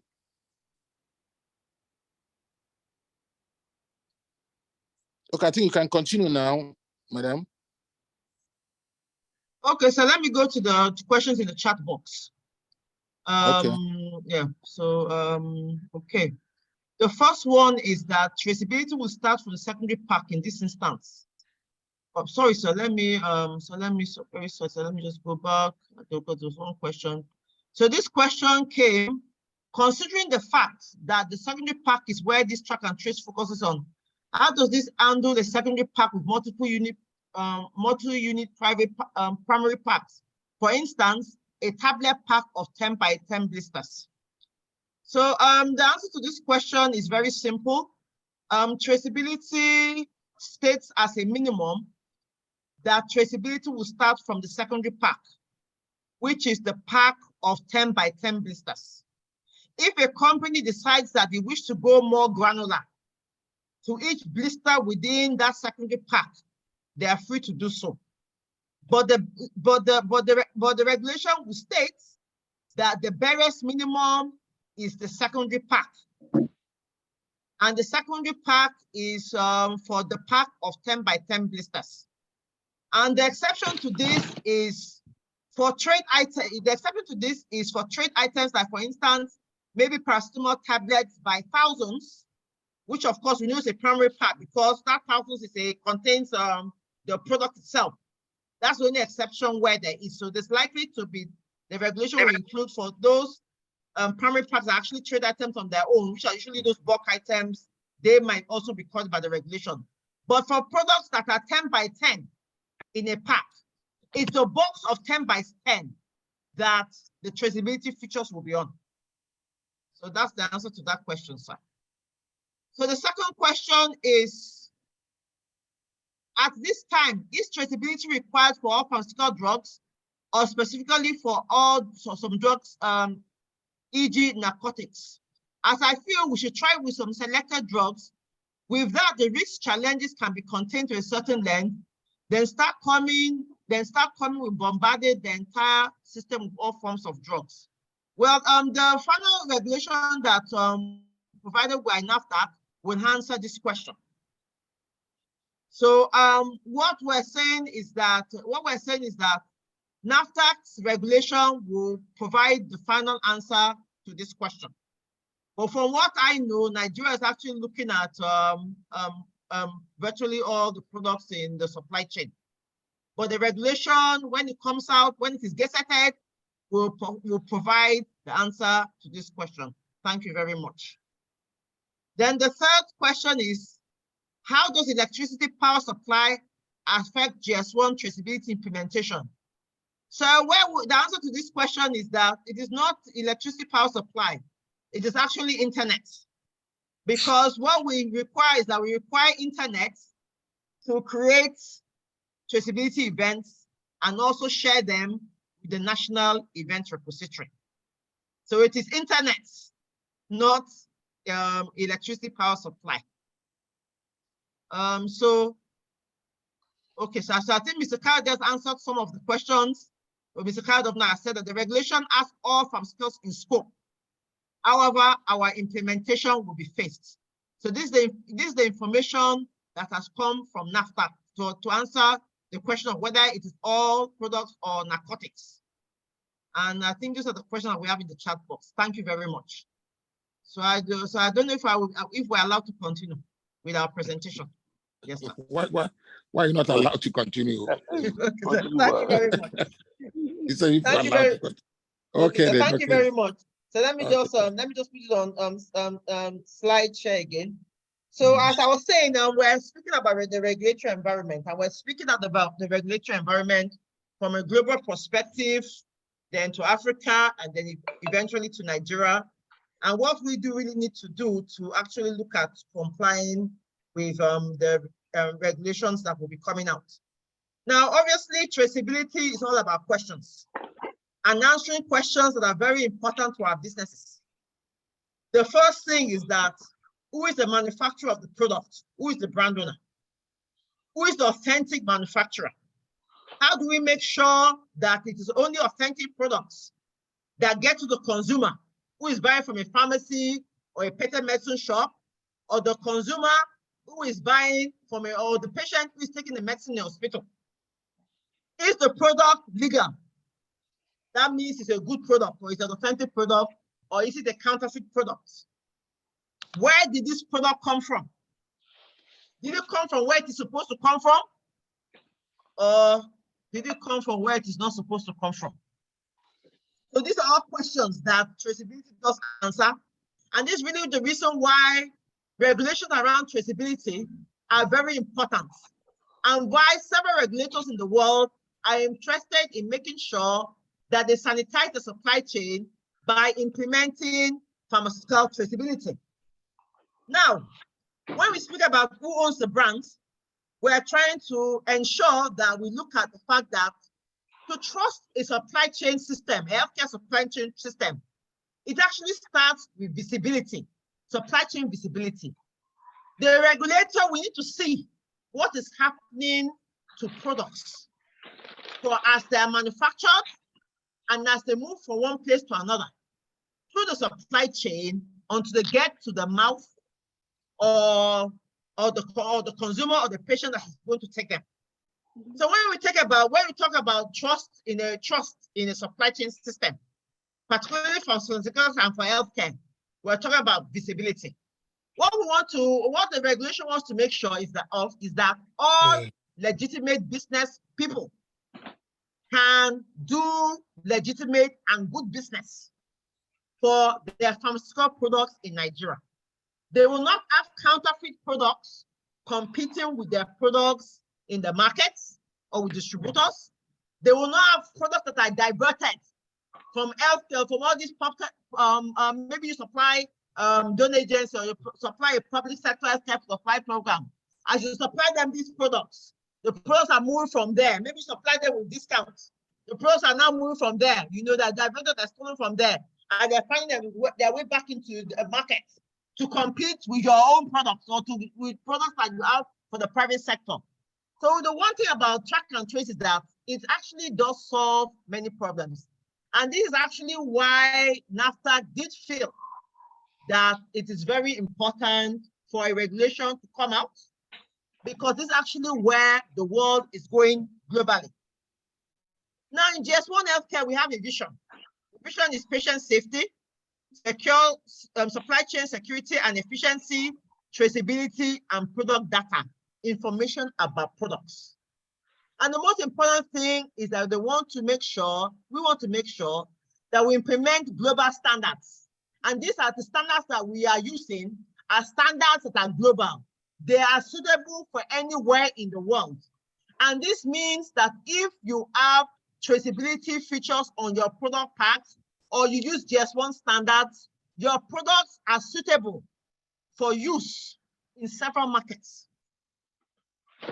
Anywhere there's a traceability regulation, which of course obtains now, I think is in over 66 countries in the world.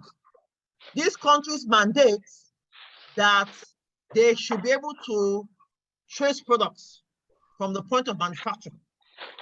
And for any manufacturer importer that is operating in these countries, they must comply with these regulations.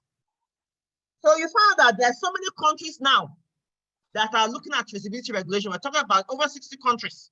That was as of maybe early this year. We have the pharma world. They know the importance of traceability in securing a supply chain against fake products. They see the importance of traceability in business operations and in real-time creation of data, even for business purposes. And these are some of the things that we're going to be sharing with you when we actually really begin to engage Apin, for track and trace implementation. So we have traceability regulations that do operate in more than 60 countries in the world. This is actually truly what a traceability pack looks like. You can see what it looks like. You can see the product identifier, which is the global trade item number, the serial number, which uniquely identifies this pack of aspirin, this one that you are seeing, the expiry date, and the lot or the batch number. The combination of these 4 data elements or 4 pieces of information, they are not the same for any 2 product packs. So as this single product pack is moving from one place to another, so far it is being scanned and you are creating traceability events around it. You can see the journey of this from the point of manufacture to when it gets to the retail pharmacy or the hospital. So anybody in the supply chain can pick up this product, whether it's maybe a retail pharmacy is buying from one of the distributors. They can scan this product and they can verify that the product is authentic.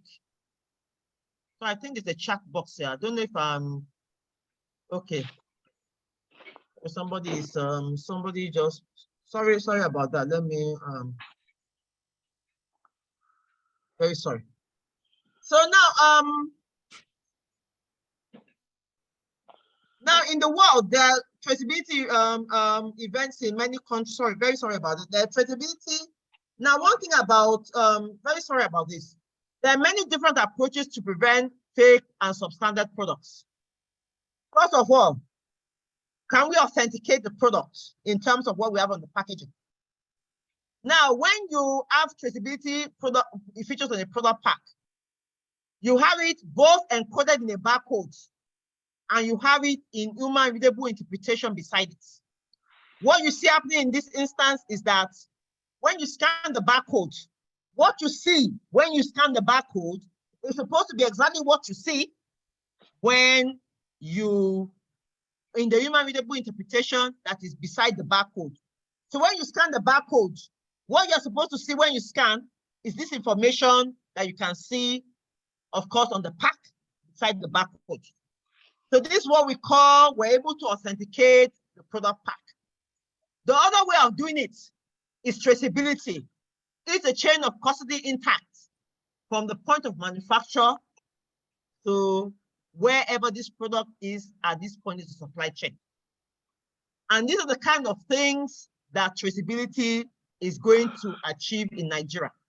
Because what we want to do is we want to have a secure, safe and secure supply chain against the influence of products that are fake and products and fake products that will compete with your brands.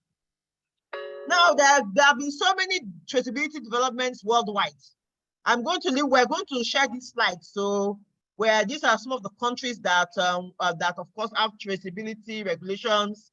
We have Turkey, we have the European Union, we have US this year, we have Argentina, we have countries in South America, we have countries in the Middle East and North Africa, we have countries in Asia, quite a number of them.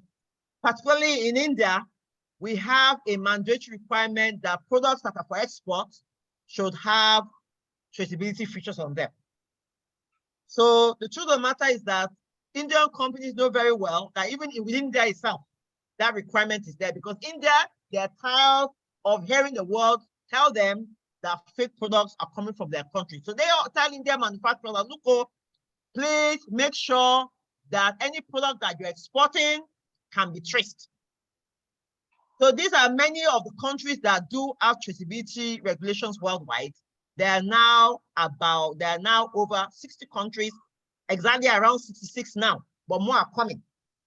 So we have to note that this is actually something that is global, and it's actually something that is coming to the world. Now, within Africa, we have, of course, Ethiopia, we have Rwanda, we have Zambia, we have Malawi, we have South Africa, and we have quite a number of countries that are discussing traceability. We have Ghana that are actually working on track and trace. Because the truth of the matter is that this is actually where the world is going. Because first of all, what track and trace helps us to do is that we're able to, apart from sanitizing our supply chain, we now also make our products attractive to be marketed in other countries. Now, in Nigeria, this is what we have been doing in terms of the journey to traceability. So I'll quickly read this out. There have been two African GS1 healthcare conferences. They both happened before COVID. The first one was in Ethiopia. The second one took place in Lagos. That was in 2019. In between 2019 and 2020, the National Traceability Pharmaceutical Strategy was developed, and it was launched in October of that year by the Honorable Minister of Health.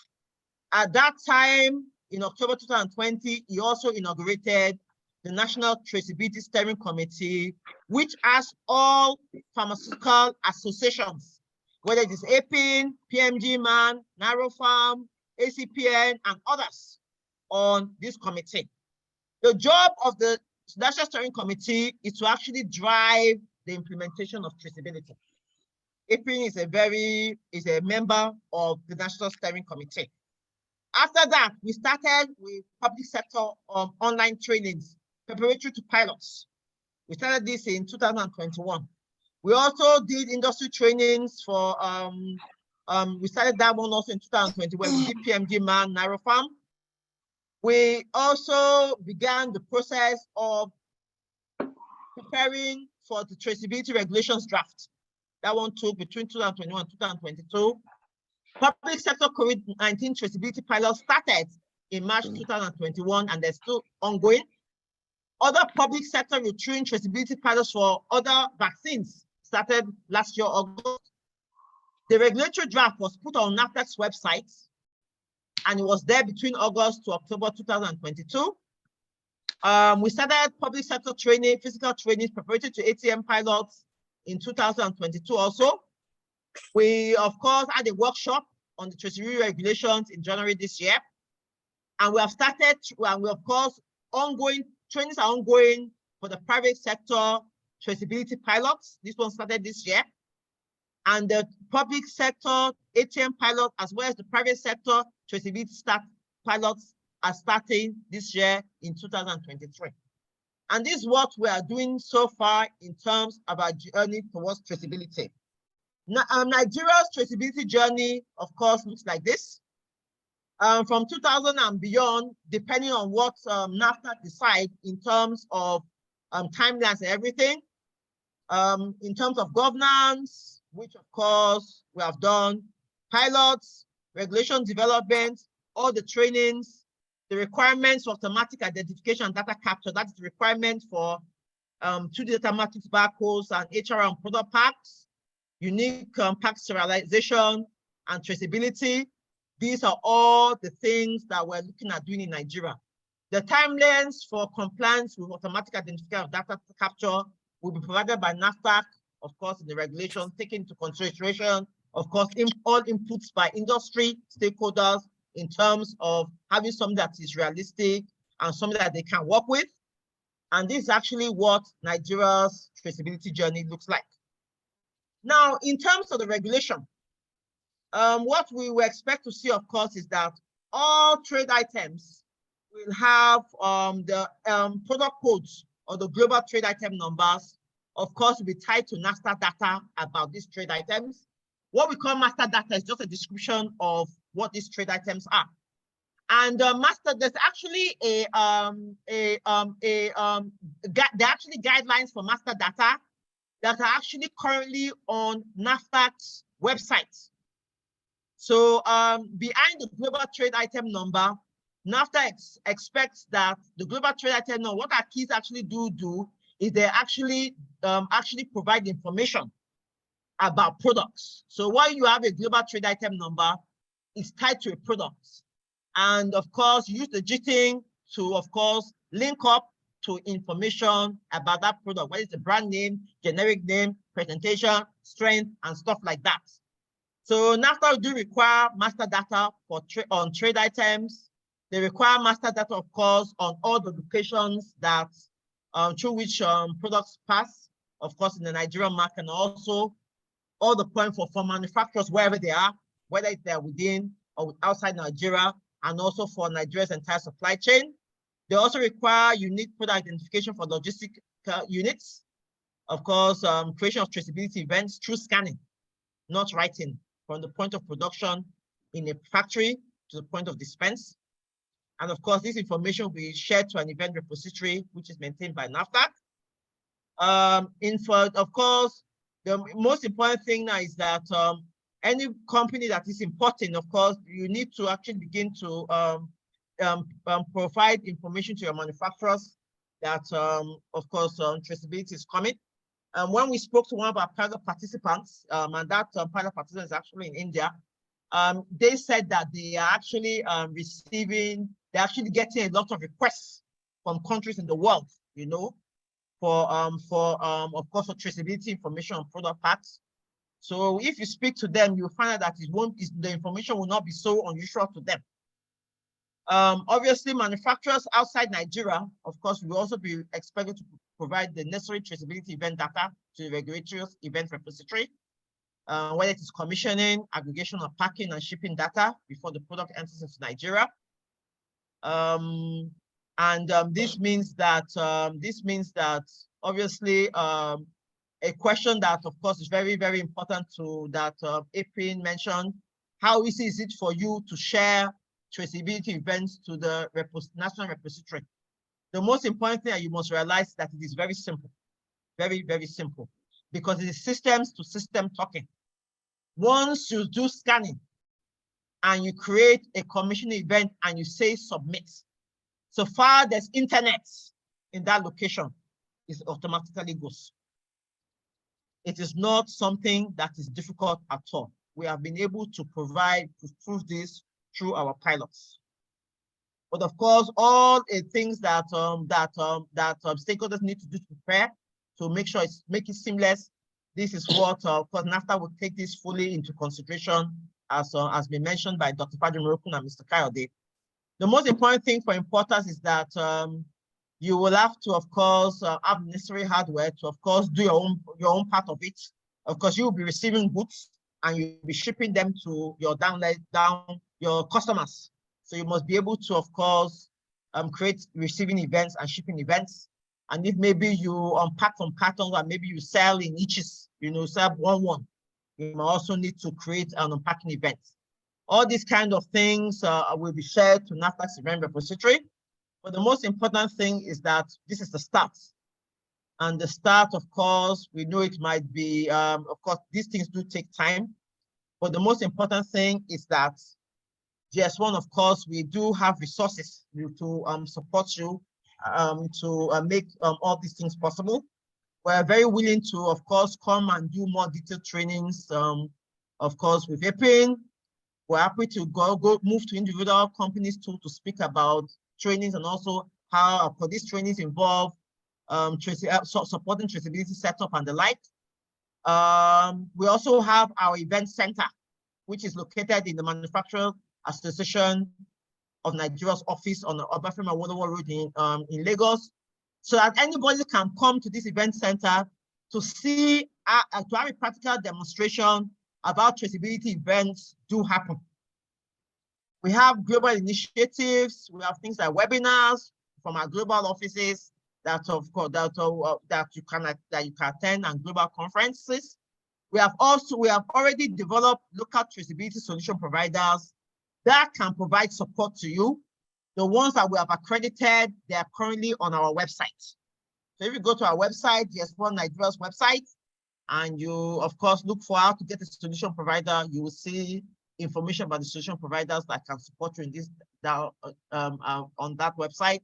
We're also setting up what we call a healthcare user group, which of course will consist of different stakeholders, whether they're for local manufacturers on one hand, importers on the other hand. And there are also other forms of support that we can provide in terms of any consultancy, any help, any questions that you might want to ask us, and to, of course, make this process as seamless as possible. So I think now I come to the end of this, and thank you very much. So questions, please. Thank you very much, madam.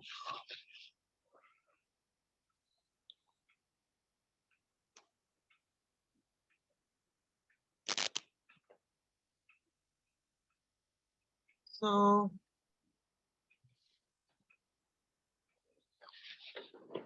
we are providing our website on the chat box now. Okay.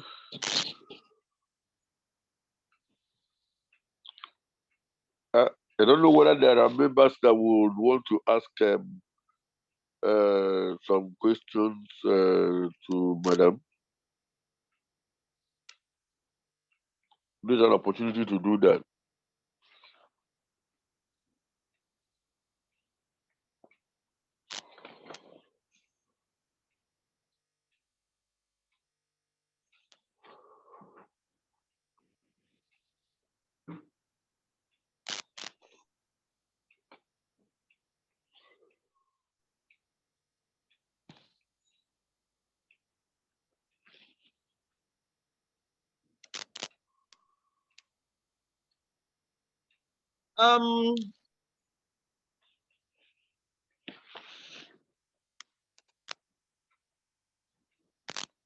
It's like most people are sending their questions to the chat box.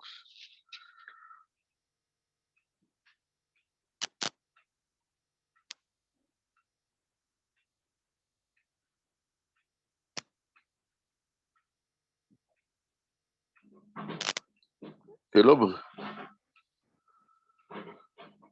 Hello? Hello, sir.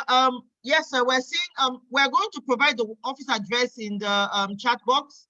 The presentation and the recordings of this sensitization training are going to be shared along with all the presentations. We are going to provide. We have also provided NAFTA, the link to NAFTA's master data requirements on the chat box also. So agents we can contact. The agents are JS1 for JS1. The agents are Julius and myself. So we'll put our email addresses and our phone numbers.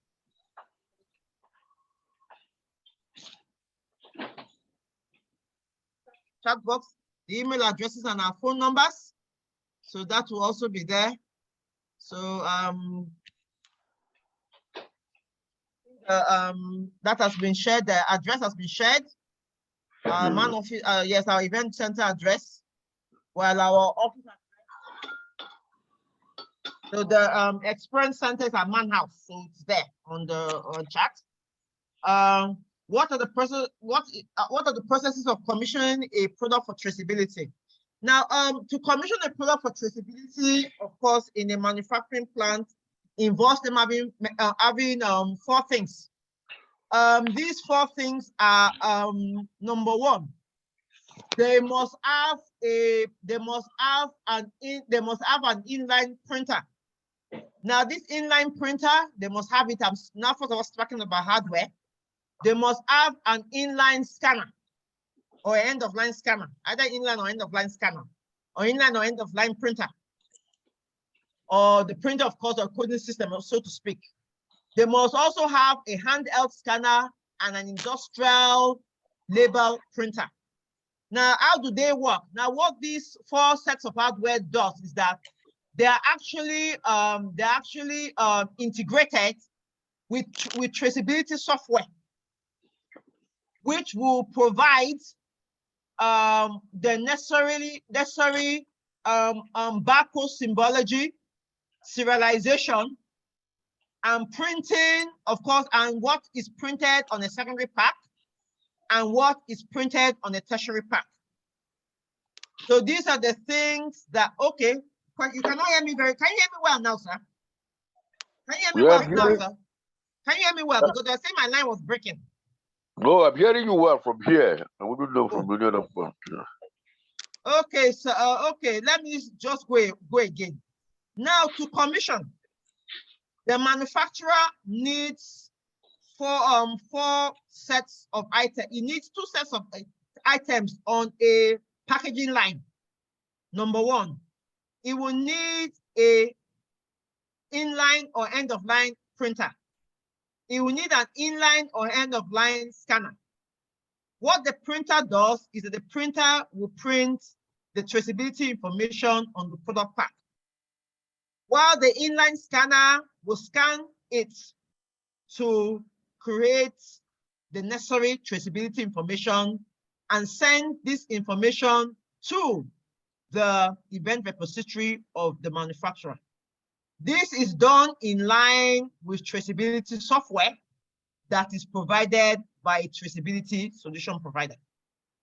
So the traceability solution provider will be providing the serial numbers and the information that needs to be printed on the product pack. That is for secondary packs.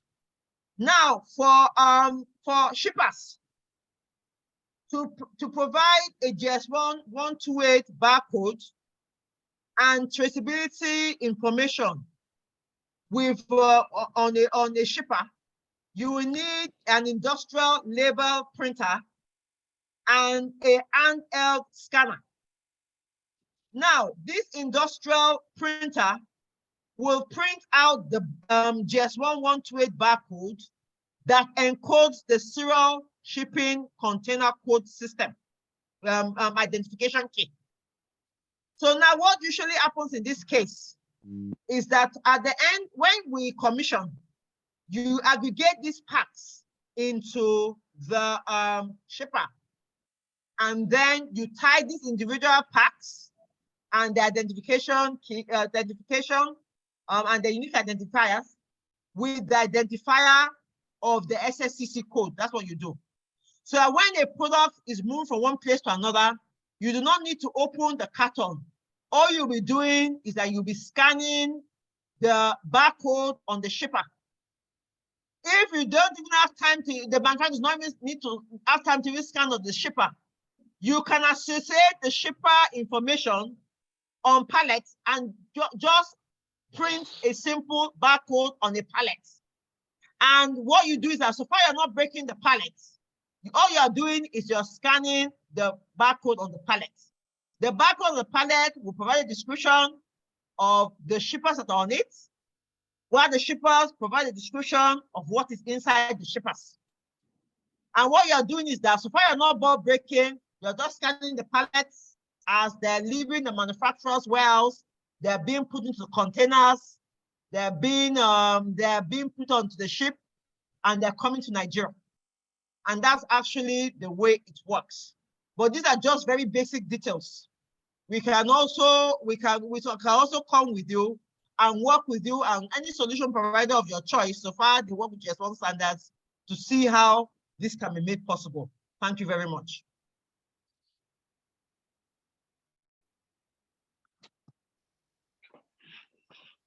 Okay. Thank you very much, madam. Okay, sir. There are more questions.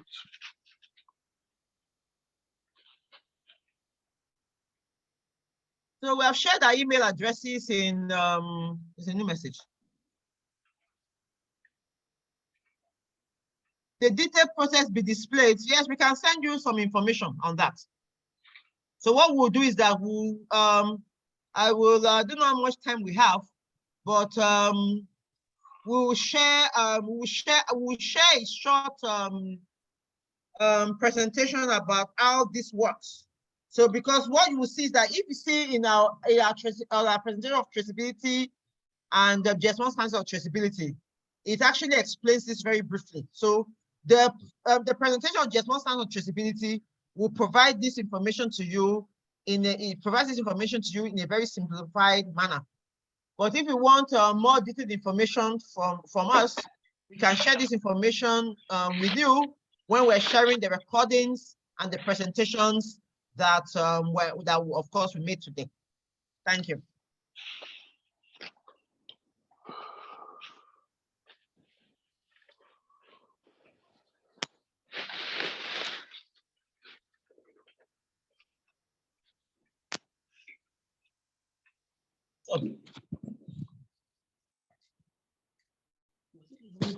Stability report.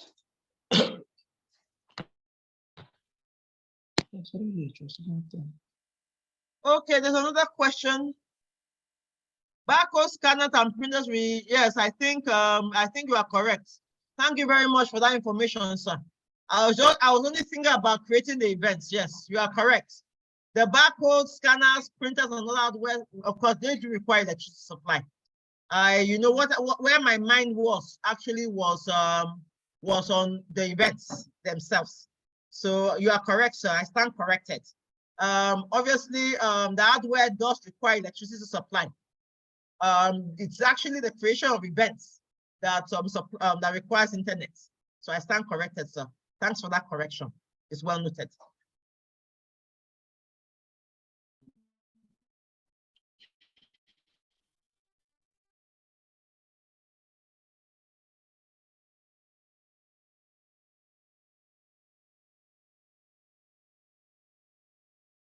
We don't know if there are any other questions before we have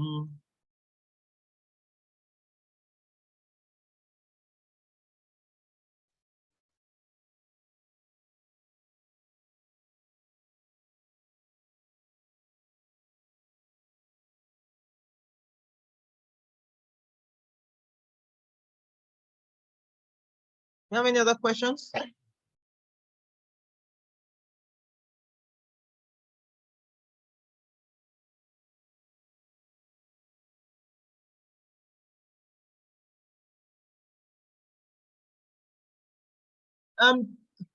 Excuse me, sir. I don't know if any of us have any other questions.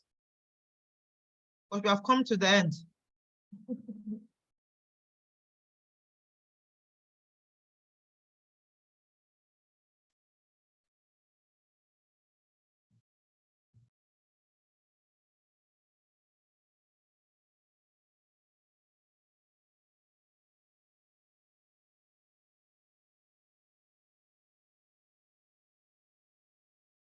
Yes, sir. Okay, another question. I also think a faker can replace any 5 digits in a box of 10 parts with fake version when the secondary part is just one authentication. Well, the truth of the matter is that it is very usually one thing about traceability events. That traceability events, what actually ensures that products, fake products can be detected in the supply chain, is the fact that traceability actually involves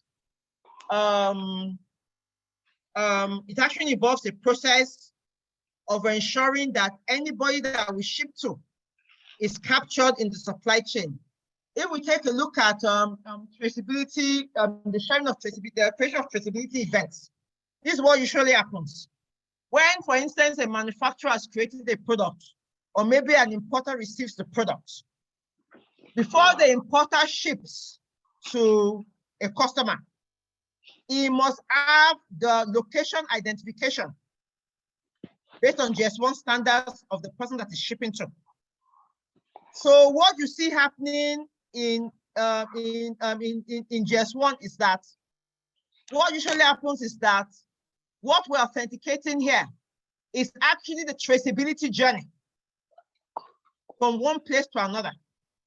Because what you will see happening in the long run is that if somebody, of course, opens a pack of a product and replaces it with a fake, by the time that fake is scanned, it will tell you, because what usually happens is that fakers don't come in from the point of manufacturing.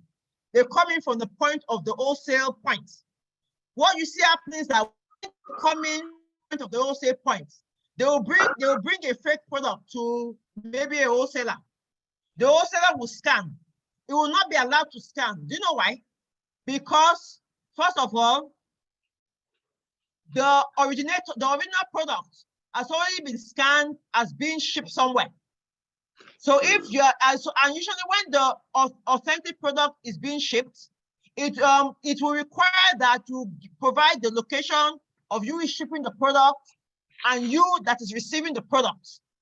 So if, for instance, they make a fake of your product and it's not shipped by you, as it's being received and is scanned for verification, that is where it will be picked up. So that's usually what happens. We've seen people try it. There was a case somewhere in Eastern Europe where some people went to a hospital They carried empty packs of a very expensive product. They went somebody and made the fake, and they brought the fake back into the supply chain. Of course, they went to a wholesaler because the country has a traceability regulation. They scanned the packer of the product, and what they were told was that this is a fake product because this product was not sent by the company to you, and it was dispensed in the hospital 6 months ago. So this is the kind of information that traceability does give you, and that's what we're working on doing. So we can be rest assured that when the time comes, everything will be made very safe. Thank you very much. Thank you, madam. Yes, sir.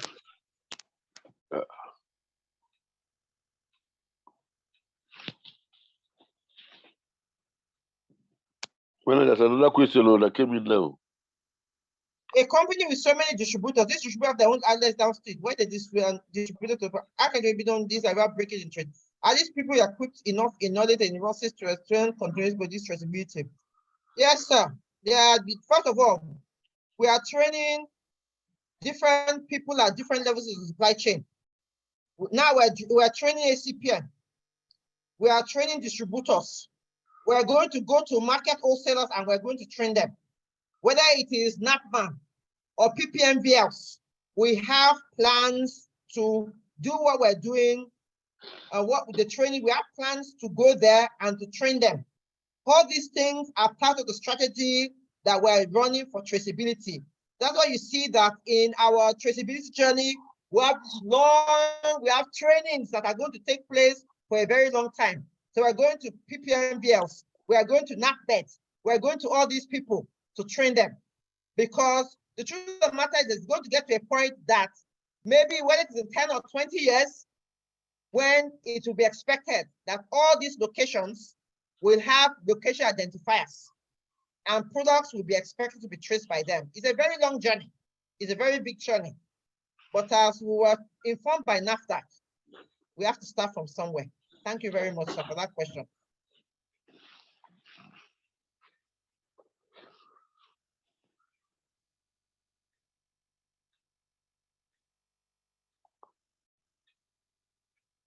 Any other question, or shall we call it a day?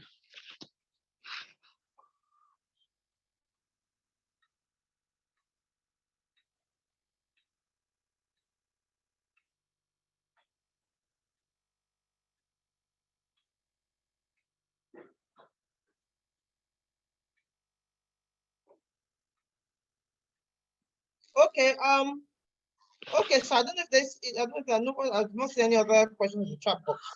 Yeah, looking for now.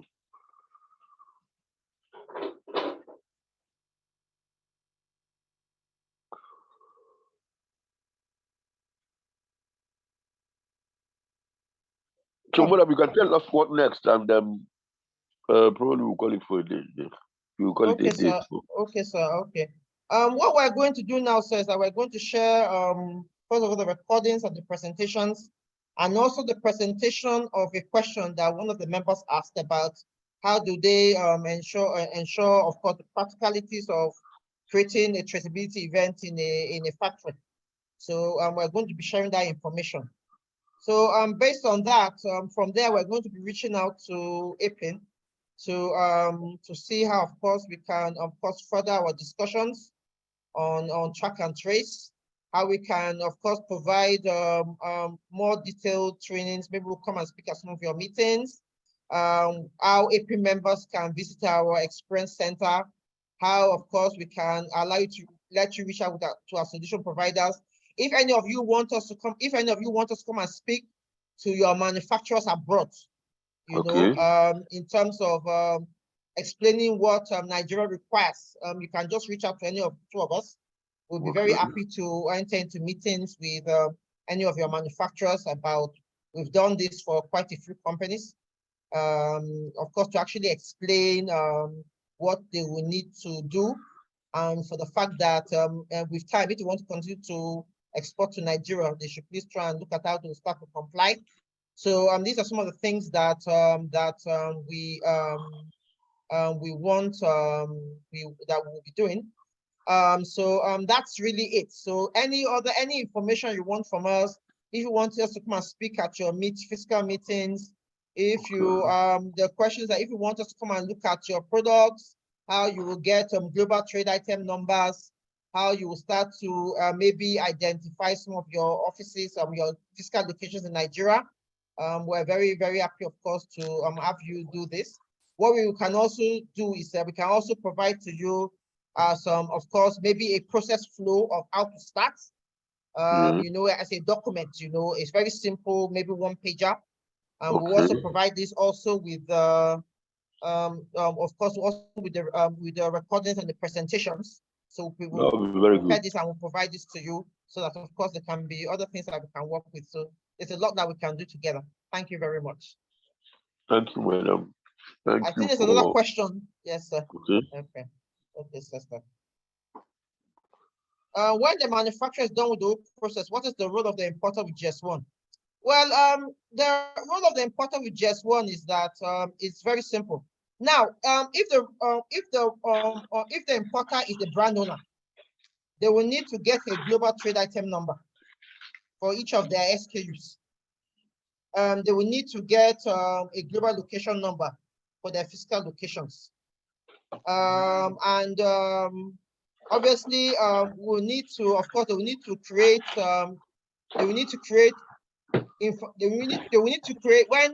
when compliance, you know, is a requirement, they will need to be able to have the necessary hardware, which is usually a scanner, to provide information that, of course, to create and share receiving events to the manufacturer, and when they ship to do with the event repository of the regulator, and when they ship to do likewise. So the role of the importer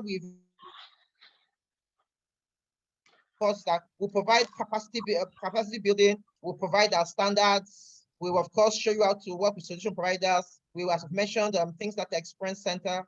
There are a lot of things that we'll be doing with GS1, that we'll be doing with GS1. That's really the way it is. Yes.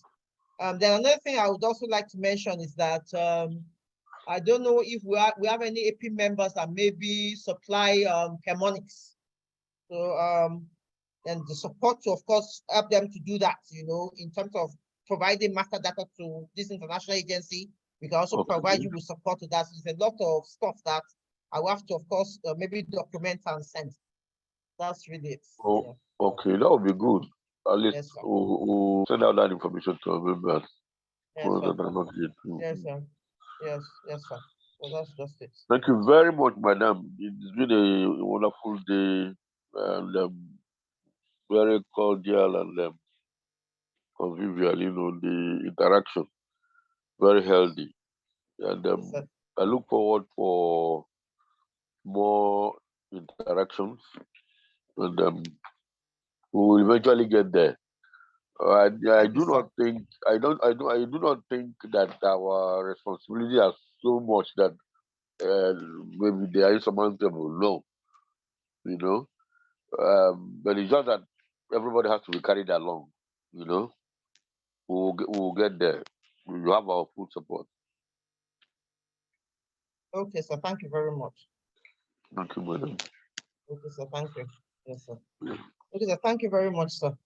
So I think maybe we'll close close the meeting now. So I don't know whether we'll be sending the recordings to everybody that are registered and the other information. We also sent to Apin Secretariat for anybody who says they do not get. So maybe the secretary can share far and wide, even with those of us that did not attend the training today. Yes, want because to- Yes, less than half attended them or Yes, sir. registered, you know. So Yes, sir. we still need to Yes. talk to the people that did not comply. Yes, sir. Yes, sir. So that's what that's one reason, so they can listen to the recording so that they will not be left out. That's Okay. really why we're sending this, sir. So on behalf of GS1, there are 2 new messages. Okay. Okay, presentations. Well, the presentations will be sent latest end of today, tomorrow, worst case scenario. So anybody that does not get it tomorrow, they have the permission to call us and shout. So that's it. So latest by tomorrow, because we're still trying to get some other information we'll send to you. Some other information. So it will be sent latest today, tomorrow. Recordings, presentations, and additional information of how we can continue to engage. So that's really it. So we will remember you said you sent to everybody that yes, participated in this webinar, you know? Yes, so we'll send to everybody that participated in the webinar because we have their email addresses. We will also send to the Apin Secretariat for those that did not attend. Yes, sir. Good. Beautiful. That's how we'll do it, sir. Yes, sir. So okay, sir. So training messages. Oh. Okay.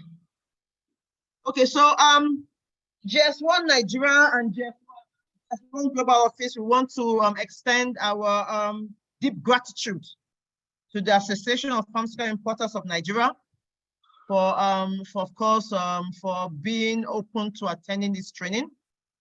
We want to send our sincere thanks to the president, the secretary, and the whole exco of Apin, and also all Apin members. We do sincerely commit to providing our support in any area where you will need us. Where GS1 is very open sources, so we are an NGO, so a lot of our information, of course, is all out there. If you need any help from us, you are free to reach out to us. We're also going to prepare a very short document for, of course, on some of the things that we can also be doing together based on what was mentioned at today's presentation. We also wish to thank Dr. Fajemi Rokun and Mr. John Kayode of NAFDAC for their facilitation and for NAFDAC's support of all this. We know that NAFDAC has a listening here to stakeholders, respect to track and trace. And we know that all the comments that were made in today's discussions, of course, is being taken back to NAFDAC's management for discussion. So I guess this is where we'll end it. We will leave the chat box, we will leave the meeting open for a time, just in case any of you feel that you want to put your own email addresses. So so we can compile all of them, and of course we can send the recordings and whatever information. So thank you very much. So the sensitization has ended. Thank you, sir. Okay, thank you. Thank you very much for the presentations and the training. Yes, sir. Thank you and God bless you. Yes, sir. Everything will be sent. Okay.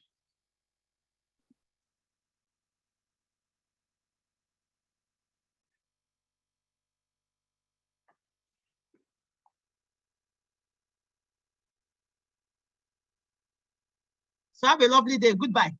Bye-bye, Mom. Bye. Bye. Bye. Bye. Thank you. I'm Kennedy. Take care. Long time. Hello. Hello. Hello, sir. Yeah. Hello, sir. I say long time. I have to look for one document. Okay. Who is on the line, please? That's Kayode. Oh, Kayode, long This time. is still with Kayode, you know that After your head, sir. That is after that Port Harcourt, the destiny, it was as if they said, "Why did you go out?" Honestly, it's been terrible, you know. But I intend going back for they said I should come back for a review. But God will, amen. Thank you for your support. Thank you for your prayers. So thanks, sir. Yes, sir. Thank you very much. Very much appreciated. Yes, sir. Thanks for everything. Thank really you, do madam. appreciate it. Yes, sir. Okay. As well, so it's well with you. Bye. Amen. Bye-bye.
That's one of the side listening of prayer. Yes.